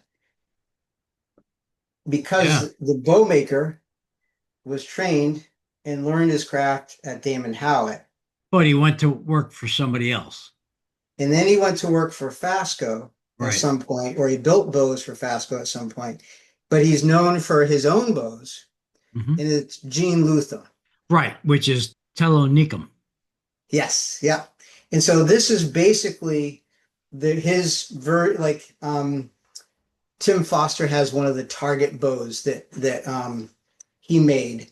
And I think it would probably, if you could lay them on top of each other, it would probably be very similar to this bow. So Jason, I have a very close friend of mine, Joel Riato from New Jersey. I know Joel, yeah. All right, so he is a massive collector of these Tico Nellums. That's right. You mentioned that. So And he's having a in hell of a Chattanooga time. or He's somewhere. having a hell of a time finding certain models. And Yep. there's like not a lot published on these things. So I'm at a loss. That is awesome. I hope I hope he watches this. I'm going to I send hope you him. can see this. Yep.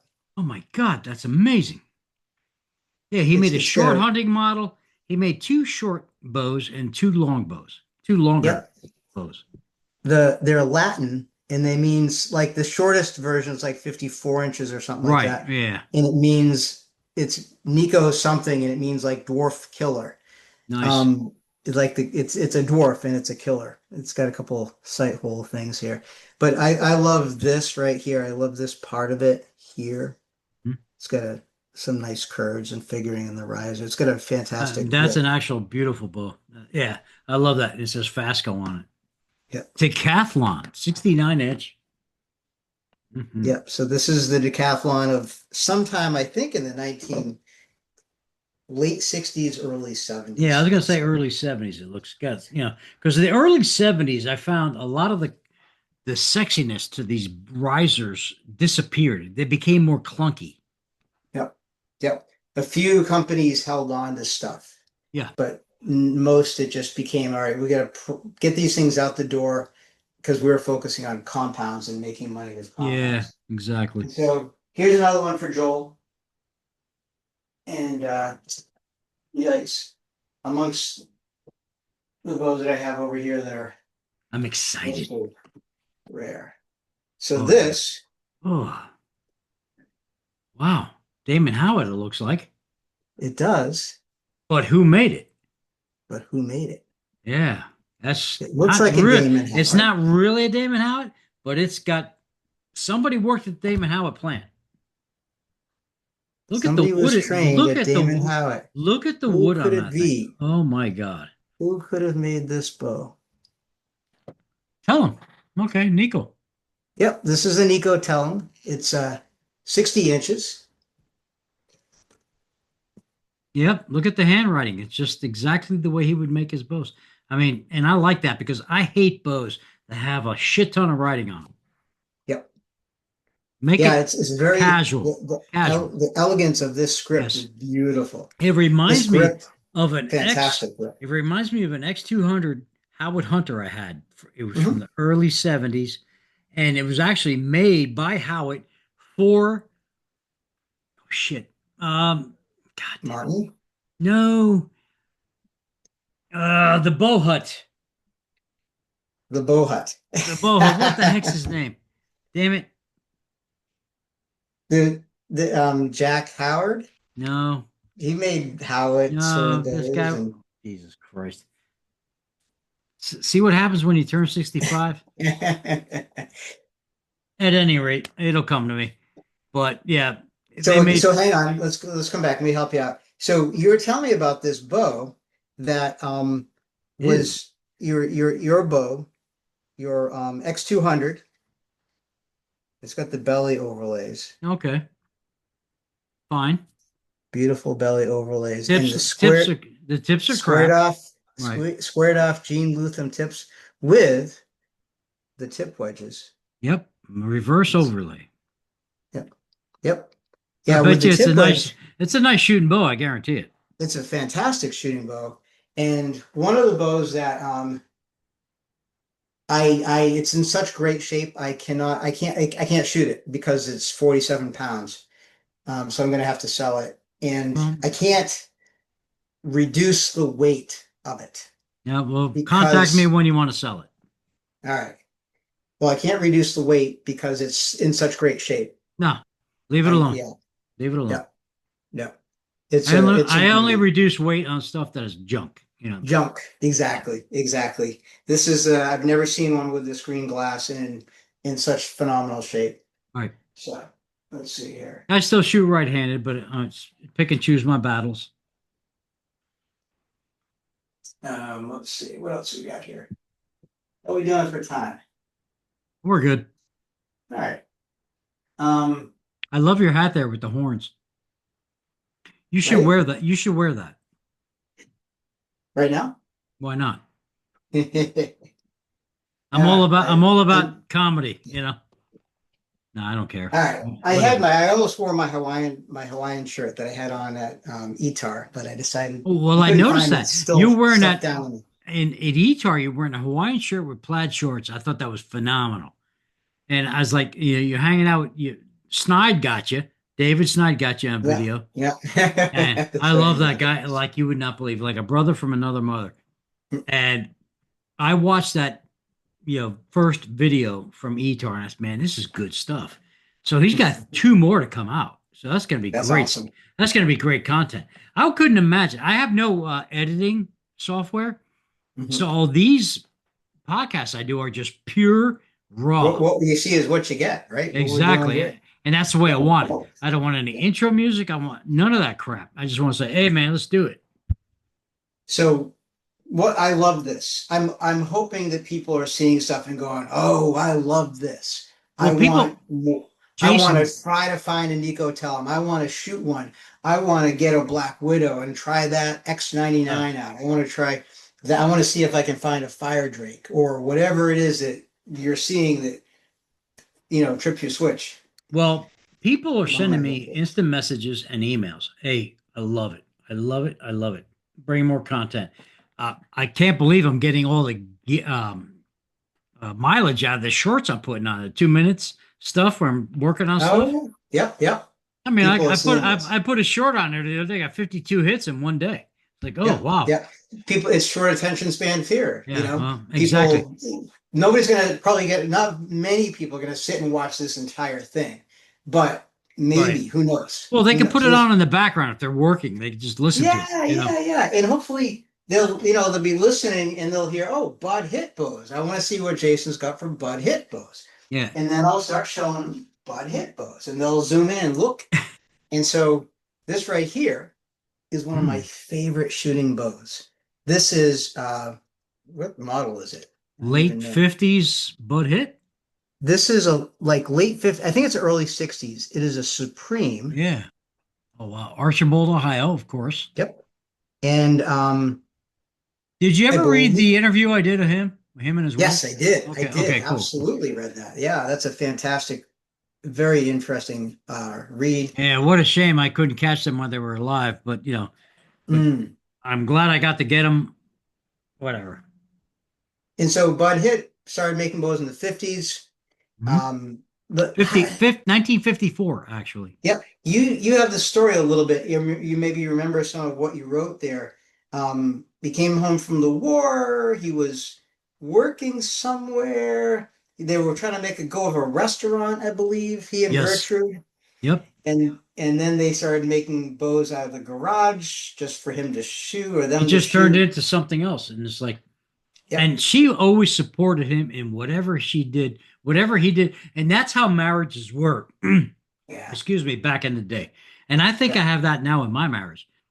My wife supports me 110%. That's why we've been together almost 40 years. And this is my second marriage. Same. 40 years. Wow. Congratulations. Almost, yeah. Yeah. Um, you know, I worship the ground she walks on. I worship the ground she worships the ground I walk on. We have our Yeah. differences like any other couple, but she knows that all this archery keeps me out of trouble, and this will keep me grounded. It will Yep. keep me involved in real life. Look at them Yeah. big hands. Oh, by the Yeah. way, the red staining people, never use a red shop rag when you're using acetone to take clear camouflage paint off a bow because it'll be there for a week. So so some lady yesterday goes, "What's wrong with your hands?" Right? I said, "These are the hams and hands of doom." The sight of Wait a black second. What sap. was what were you taking off that was red off a bow? Well, the shop rag. Yeah, it was a brand new shop Oh, the rag. rag Right. itself was So red. the dye with the I lacquer get thinner it. soaked Yeah. into my hands. So I've been taking every day. I can't get rid of it. But it is what it is. Um, So uh, Gertrude shot a lot of Bud's bows, yes, of course. and I and mean, she was a great shot. she had And to. so this was a great bow. This is one of those things where there's no video that can give you, the listening audience, viewing audience, the feel that I have right now. This grip, this grip is a mint chocolate chip grip right here. And So, he's got weight inside of it. This bow is a thin riser, but oh, it's got some nice mass. All did of his he? bows had Do you some do weight. you think he inserted some type of a He metal? did. Because He Jack did. Howard did that with his Game Yep. Master bow. Yep, it's one of his advertisements says that the handles are weighted. Because I didn't know that until I'm like, what? This wood can't weigh this much. But it's such a nice weight. And if you think about where do you put barebow shooters put their weights, it's right in this lower riser, usually to give you the better balance. What And do you think he used? Aluminum? I suspect, if you see this mother of pearl, Yeah, underneath, if I had to remove that mother of pearl, if I were to remove this rosewood flare here, sure. I would probably find a drill hole with, I don't know what, maybe lead weight. Maybe he melted lead fishing Right, weights. right, right. I've You're not had that gonna, idea and you're not gonna myself. do that. So, No, no, absolutely not. This is, I was shooting this bow the other night. hmm. I Oh love man, this bow. yeah, Yeah, yeah. okay. And this is where this bow too, like you can see the old You could finish. tell I'm excited. I'm like, oh, God, I'm like a This kid. is this is like Tommy Phillips, I'm Yeah. finishing his Dale Dye um Hi, uh Tommy. bow. He's watching, he was texting me earlier today about, oh, so you're doing a whole podcast on Dale Dye. I was like, yeah, yeah, that maybe I'll show a few other bows. But when as soon as I'm done with his bow, I'm going to this and the one that I got, the Hoyt that I got from Jim.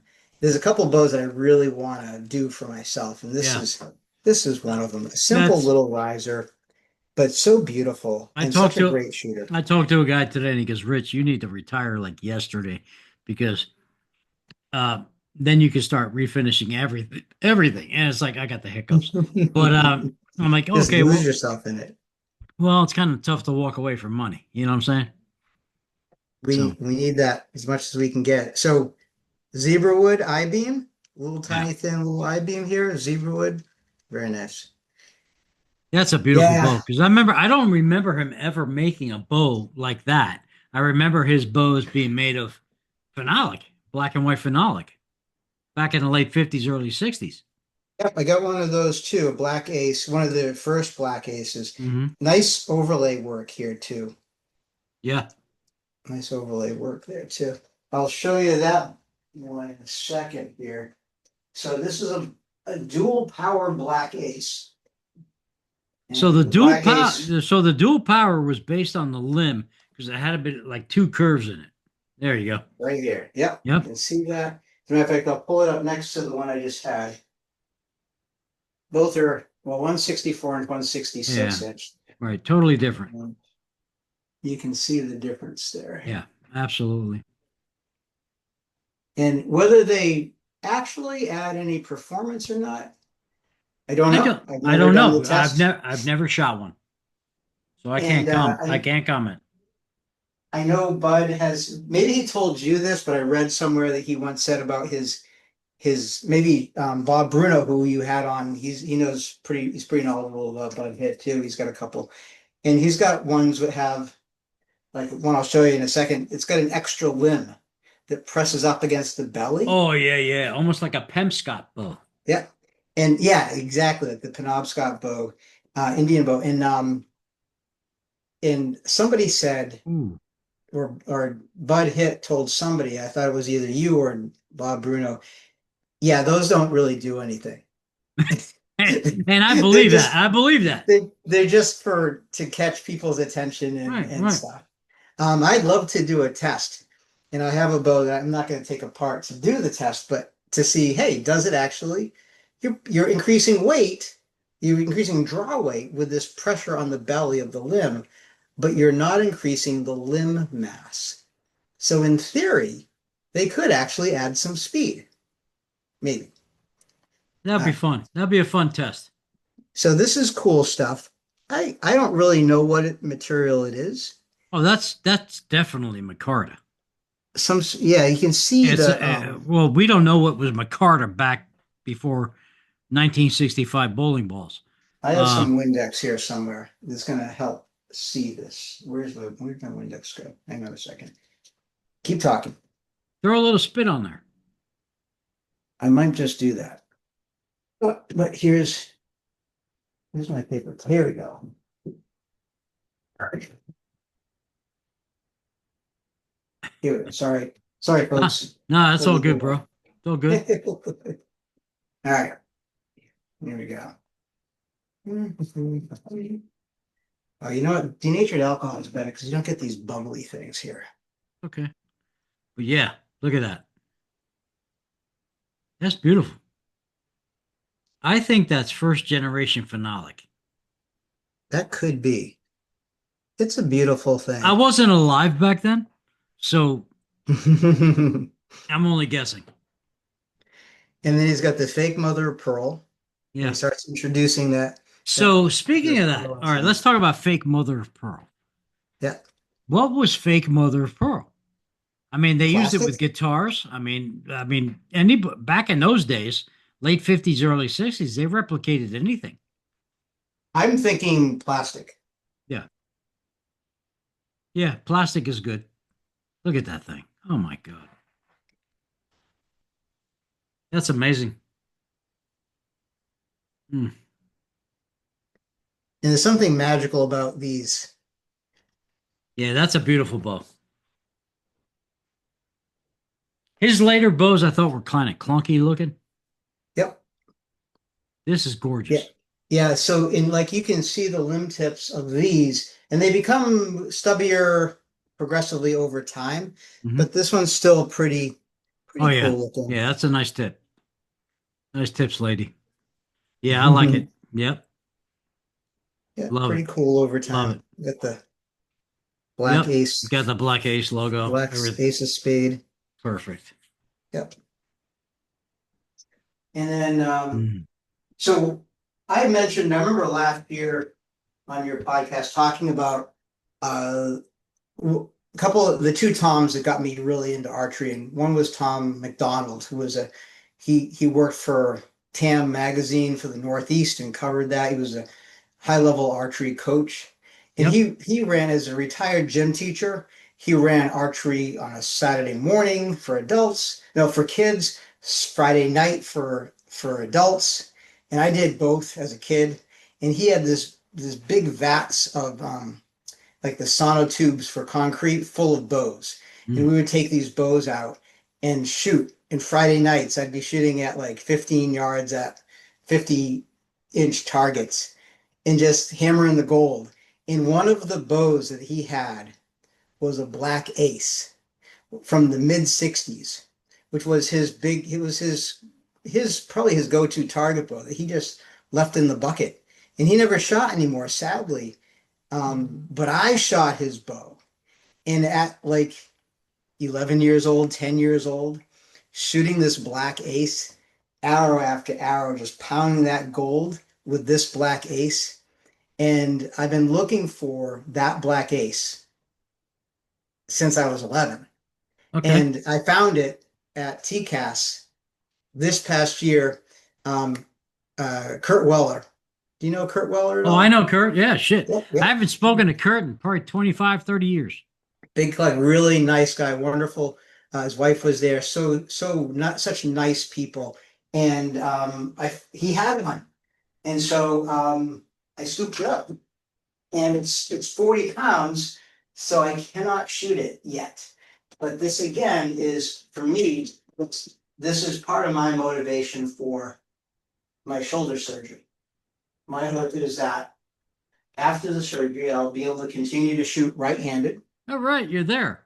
Oh, look at that. It's a big Oh same man. birth, same year as my own, Yeah, my own construction, 1966. You can look at the bud hit serial numbers, and oftentimes you'll see the year of production. Certainly in sure. the 60s, you'll see it. And it's a 66-inch, 40 pounder. Big Babinga Oh yeah, riser. that's a heck of a riser, man. That thing weighs 40 Yep, pounds. yep. Yep. And of course, the only mother of pearl Yeah. this one has is Yeah. the But I like that. Ace The of poker Spades. chip. The poker chip. Yep. Yeah, that's a Got a beauty. fantastic grip. So what Beautiful. when is your surgery? So tomorrow night I get the MRI. They look at the condition, the shape of it. My orthopedic surgeon looks at that. I call him. We set up an appointment to figure out what's the next step. It's probably going to be a reverse shoulder replacement. Um, Which is what? What's a reverse shoulder replacement? I Yeah, don't get it. so a regular to understand reverse, you understand a regular. You have the humerus, which is this bone here, which goes up and it is a ball at the end of it. Right. And then that fits into your scapula, which actually has a cup, is like a cup shape. Sure. The shoulder blade is like a cup. And what they do is they cut off the end of your humerus, your arm bone, and they replace it with a Synthetic. A synthetic synthetic ball. one, combination titanium, I don't know what else they use, metal, and then that goes into the cup. Okay. However, God damn it. my arthritis is so bad, I don't really have a cup anymore. It's kind of flat, and I don't really have a ball anymore. It's kind of flat, so I almost have two flat surfaces. Sure. So what they're going to do, because if they put a new ball in place, it wouldn't really have Wouldn't anything to work with fit that. into. Yes, I have to put two parts. Yeah. So what they're doing is they're bolting a hemisphere onto my scapula. And they're, again, cutting off what's left of the head of mine and replacing it with a dish. Mhm. So instead of a ball, there's going to be a dish with a ball here. I get There's it. going to be I a totally get dish it. at the end of the humerus. Yep. Yeah. Man, I wish you the best for that. Thanks. So after the surgery, I'm either going to be able to continue to shoot right-handed or I'm not going to be able to, and I might be able to shoot left-handed, I've done it. or I won't be able to shoot at all. Yeah, I, well, you gotta think positive, bro. yep. I went to lefty because my right pain was ridiculous, Yep. and I did not want to go under the knife. Yep. So I shoot lefty now, and I'm pretty successful. I shot lefty for years. Yeah. I'm actually left eye dominant. I'm not. The Yeah, you're right. You're a right, naturally a righty. Yeah, So what yeah, I do is I compensate. I just go 6 inches left. You know, yeah, boom. yeah, yeah. Well, so um, the thing about switching to lefty is right behind me here. The problem with switching for me, switching to lefty is I'll show you what the problem is.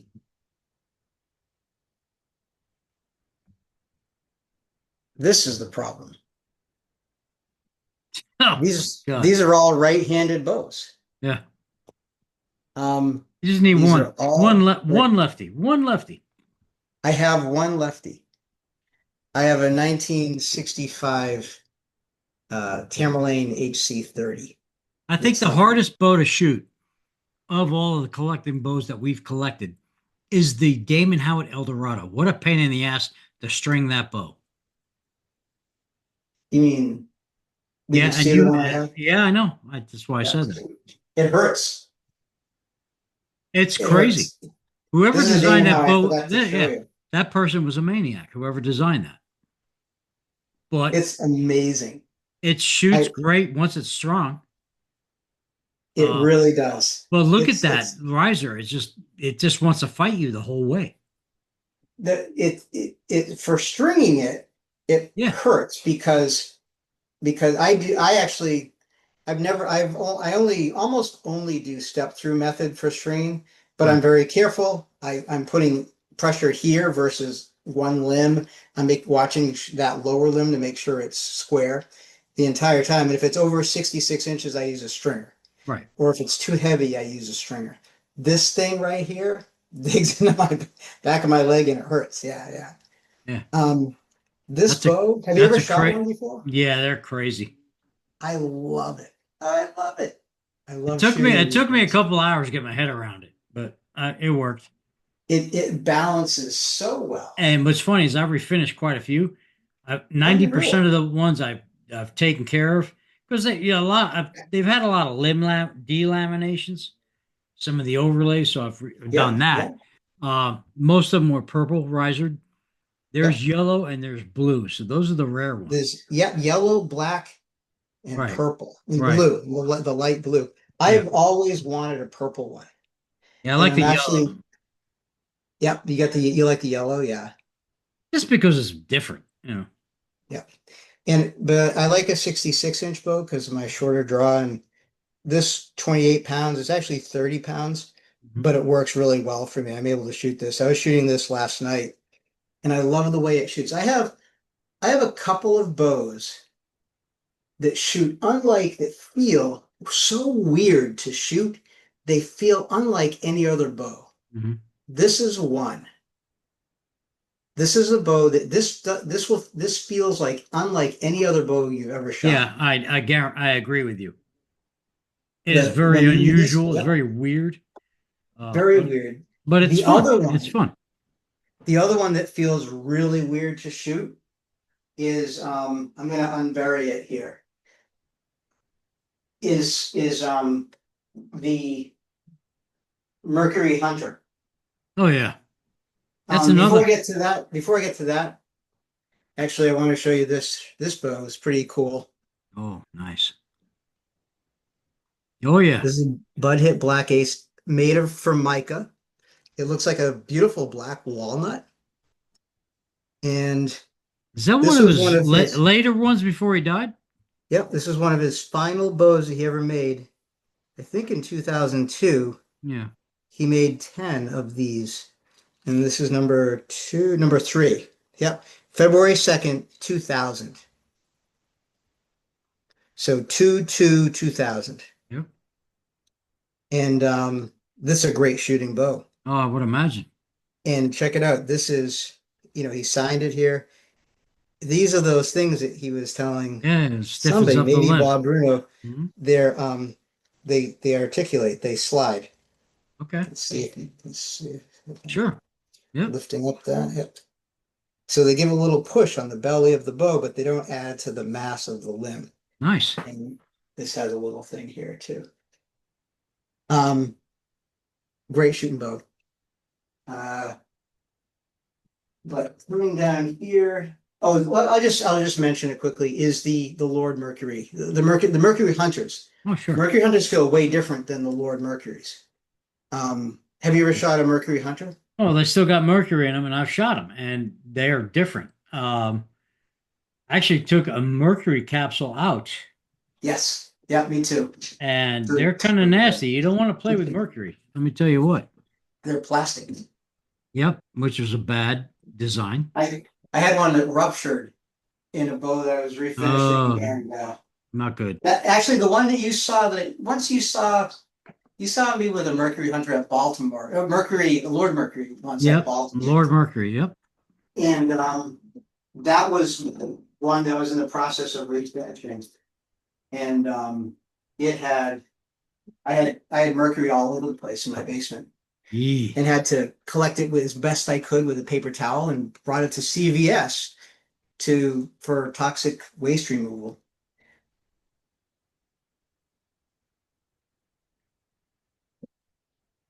We have something in here Mercury Hunter takedown. that I got from Gary Schoenberger. Schoenberger. Yep. Schoenberger. Schoenberger. Yep. The late Gary Schoenberger. Um, Gary passed away. Oh, many years ago. No, no, no, no, no, he Oh didn't. no, not This is different guy. Different guy. different guy. Yeah. I was Sorry, like, wait, Gary. what? Gary's fine. I hope you're fine, Gary.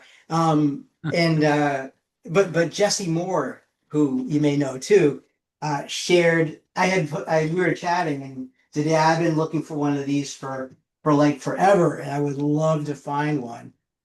And I said, "Oh, he was like, I know somebody. Gary's got one of those." Yep. Yep. Mercury Hunter. This is actually a Mercury Marauder. Oh, Marauder. Yeah, so this has black glass, a unhooked one, and it's their takedown. Because Mercury owns it. the Marauders I've owned do not look like that. Yep. So in 1970, 70, I think, through 73, I believe, they made the Mercury Marauder with rosewood, Okay. beautiful rosewood, and black glass, Mm-hmm. which, as I mentioned, is one of my favorite combinations. Ben Pearson. Okay. And this one's 50 pounds. So this is more motivation for my shoulder surgery. And they had a great interlocking That was takedown nuts. Yeah. system here. It was like Yeah. it was like a 2x4. Yeah. These are not fast bows. But No, they're if to dogs. shoot one of these are one of the best shooting, most stable, forgiving bows ever. They're smooth. They're smooth, but they're slow. Yep. Smooth and slow, but man, I love shooting I have a Mercury Hunter that's 42 pounds that I can shoot sort of, or I could last year. And I've hunted with that and it's fantastic. Mercury Hunter being a one-piece bow. Yes. Yep. Yep. That's the big difference. Wow. So there's a lot here. I'm just gonna Oh, I know. we actually promised Jim Rainman some Black Widows. So I'm gonna show a couple of Black Widows. We'll do some Black Widows and then we'll cut it. We'll cut it out. All right. So this I've been looking for. Is that an X85 or an X99? This is a 101. Oh, excuse me. So this is like one of that was like their top of the line. Yeah, like The an X99 early was 60s. sold more frequently. Now But the X99 I think had bigger horns. the X99 had more reflex and is faster. Okay. It's definitely faster than the 101, which is what this is. Let's see here. There you go, Jimbo. Yep. Beautiful. And just a mass amount of rosewood. And if you can't really, it may be hard to see, but there is more rosewood. This hunk here is bigger than this hunk here. Oh yeah. And that's just the physics of lower weight, weighting the lower end of the riser. Yeah. Yeah. They made some gorgeous bows, but between them and herders, they are responsible for destroying the rainforest. Yeah, Herders had some really beautiful Goncalves owls Oh yeah. that they would use. And that was a 68-inch version. And they also made a 64-inch version, which is right Hmm. here. Yeah. I've been That's looking for a 64-inch version for years. that's gorgeous. And our buddy Tim Cardinal came through for me here and hooked me up with this one. And this one was what I was shooting last year in my winter league because it's just 24 pounds. Oh man, that's a beauty. And I last winter I couldn't shoot anything more. This was the max I could shoot. And on a good day I could shoot this. Um, let's see. This right here is a X99. I'm trying to show a comparison between the two. In Not this much. video format, you can't really see it. Well, it looks One of like the things, the bow in the background, not the foreground. The one in the background is a little more mass. it's a 66-inch riser. And actually, one of the things you can see here um, is, let's see, there's two bows. You really can't see it again with the video. Um, the one that I'm touching here, you can see the X99 is in the back, Yeah. and the throat of the grip is closer to the shooter. It's more reflex. It's a faster bow than the 101. This is a bow I got at ETAR this year. This X99. It's identical to the one I already had, except It's 64 inches. it's no, this is actually 66 inches. Okay. Also 28 pounds. It just had some sapwood that I really loved in Hmm. it here. And so I use a stabilizer, and my other one has a stabilizer mount on it that this one does not have, but I'll likely be selling one of the two. But this riser had some really beautiful No, sapwood. it's stunning. Yep. Yeah. Here's a here's a black widow that you don't see every day, which is the X350. Oh yeah, Um, with the toxinite. yep. Joe St. Charles. I was trying to figure out what year it was, and because I couldn't quite find it at 70, vintage. 70, 71. Nope, vintagearchery.org, folks. Check it out, vintagearchery.org. Lots of great catalogs. And this one wasn't in it. But sure enough, Joe St. Charles had a brochure with it. It's a 1967. No shit. And this is the Toxinite, I think it's called. Yeah. Tox being TOX, which is archery, lover. A toxophile is a lover of archery. And we are toxophiles. And so they made this Toxinite type of micarta with white. Yeah, it looks like It has woven. all It looks like woven substrate with resin. Yep, yep. You can see the laminations of it. You can see the grain. You can see Yeah. it's like a net that's been filled up with glue. What's up with that And little bulbous glue ball in the front by your fingers? oh, right here, yeah, good eye. So I No, have a above that. There should be one above it. yeah, that's finished. Oh, okay. That's from that's from? I had taken a bow, finished it, and put it on the rack above this one. It then dripped onto the throat. Ah, okay. And then down here, I haven't fixed it up yet. But there's a little bit of glue right there because I use a short bare bow stabilizer when I shoot leagues with this. And to protect the finish, I put a little bit of glue right there. Okay. I just point stuff out that catch. Yep, So yep. not a biggie. Oh, that's a nice 64 one. inch, Yep. 33 pounds. Beautiful. I always wonder about who these people were. Sometimes they have a name on them. This one doesn't have a name, but sometimes they do. Yeah. Um, got to show this bow. Maybe I shouldn't. This bow, this is a 66-inch Browning Challenge. This is a 1973 bow, and you would never know it given the rosewood, the quality of the finish, the carta. This is the fastest bow design that I have of vintage bows. The Sure. only bow that I have that's faster, pound for pound, is my Uka VX1000 Super Curved Limbs. From my draw length, this 66-inch Browning Challenge, it's faster than my fastest Yeah. nearest bow, which is I think the Drake Fire Drake by like 5 feet per second. I've been looking for a couple of those in the all rosewood version. Yep. Yep. But yeah, Yeah, I'd they're love to get a they're, rosewood they're one. beautiful. Bob Frankie's got a couple.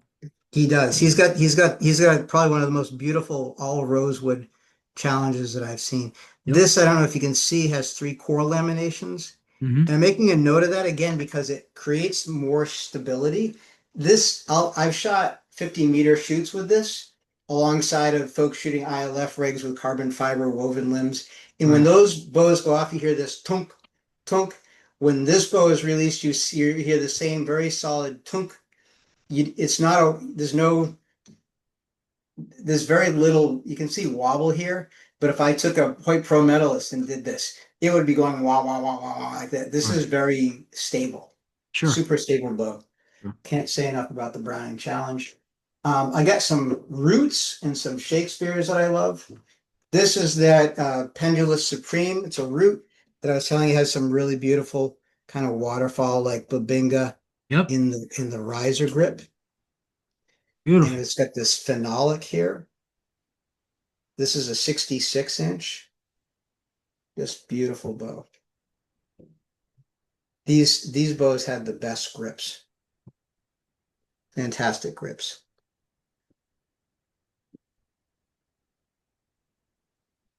Rich, we've been going for 2 hours. Yeah, just about. I'm about ready to eat something. Oh, the bear sea riser. Oh my god, Yeah, but look at that color. Somebody did a custom paint job on this one. that's nice. They did a nice job. I got this from Joe from Prairie Longbows. Oh yeah. Yep. Joe's an avid hunter and he makes a beautiful longbow. He also occasionally gets a hold of odds and ends of stuff like this and posts it for sale. Nice guy. Real This nice is job. just beautiful color. Look at the color there. Love that color. And these aren't bare limbs. These are river edge recurve. Okay. This is static. So at least static hook there. Nice tip overlays. And what I'll do is I'm just going to show you a couple of things here. I'll just read quick here. Just going to finish this up. I'll just show you from an aerial view here. Woo. Can you see some stuff up there? I want to see that constellation. Constellation, we'll pull that out. Folks, this is an extremely rare bow. Yep. So inside those big titties coming out the front are filled with discs that are made of lead. And that's where you get your stabilization. You can unscrew this and the little lead discs inside there. Yeah, usually about 4 or 5. Yep. Yep. And so this one has, you can see the screw here because I got more in the bottom of this one than I do in this one. Super cool bow. Beautiful. Super unusual design. Whoever designed that bow was a genius. Yep. And York was never known for high-end bows. That was their high-end bow. Why they stopped making it, I have no idea. One of my favorite bows to shoot. This is a Oh yeah, that's a god damn it. Eddings Supercast. Yes, Phoenix. yeah. Yep. All his Designed bows, by all his George bows had Burney. that insert there, that circular insert. The Which maple dowel what is things. yeah? Yeah. Why the maple dowel? Just When is you decoration, I think. Yeah, because the riser's rosewood, which is a denser wood. Yep. Oh, this is walnut, I believe. That particular riser is walnut. That's Mhm. George Burney. George Burney also designed this Oh yeah. bow, which Rob Bruno was looking at, showing some of his Oh yeah. bows, Mhm. and Bernie Trace was showing some of his. This one was made in Dallas, 1960, 63, 61. And then, of course, from that comes border archery. The line goes on. He Yeah. joined up and they created border archery together. These are all Roots and Shakespeare's on the table here. I got a couple 75-inch herders. We've got bear bows over there. Got a vintage works down there. A lot of stuff. We've been going for a long time though, Rich. Well, it's all good, dude. We can always do another one down the road as we progress. Um, Man, it's been wonderful. Uh, I don't know about you, but did you eat dinner yet? I had that beer, yeah. Okay, well, I'm ready. I'm ready to throw down on some food. Absolutely. So Absolutely. I want to thank you, dude, for coming on, Jason, and talking with us, sharing your bows, and talking about stuff. I mean, this should go. This podcast should be do really well because of the content. People know this that I'm a collector. I'm a retired collector, so to speak. And there's a couple of things that come my way that I might pick up, but we will share each other's information, and I will publish this tomorrow night. All right. So I want to thank you again, folks. My message is love each other, take care of each other, respect each other. And if mental health is a big issue, if you see something, say something or do something. Don't sit idle, really. Somebody may need to just talk. I'm serious. I mean, and Jason's helped me through a few things in my past, and my lifelong appreciation and love for you goes beyond. So, Right on, man. This has been such a huge pleasure for me. It's bows. We could go on and on. yeah, And of course, my goal is not to bore people. And I no, wish we had better lighting and everything, but there is no substitute for holding one of these mm, and shooting one of these. But I'm hoping a little bit of that will filter through the lens of the complete bow. it's all good, bro. I mean, it is what it is. What I saw tonight was epic. I mean, so I've got a podcast with Gene Hopkins in 2 days. So Awesome. that should be good. Awesome, So man. this is Bow Collector Week, guys. Oh yeah. Yeah, So seriously. And yeah. what you're seeing here, Gene is like, oh my God, what he's Well, got is amazing. these guys know about you and Gene. So hey, guys, it's on YouTube. So please like and subscribe because if you subscribe, it doesn't cost you anything. It just allows me to bring you more content. Yeah. So Yeah. anyway, Rich, thanks for this wonderful opportunities, and we'll be in touch. all right, brother. Love you to death. Take care.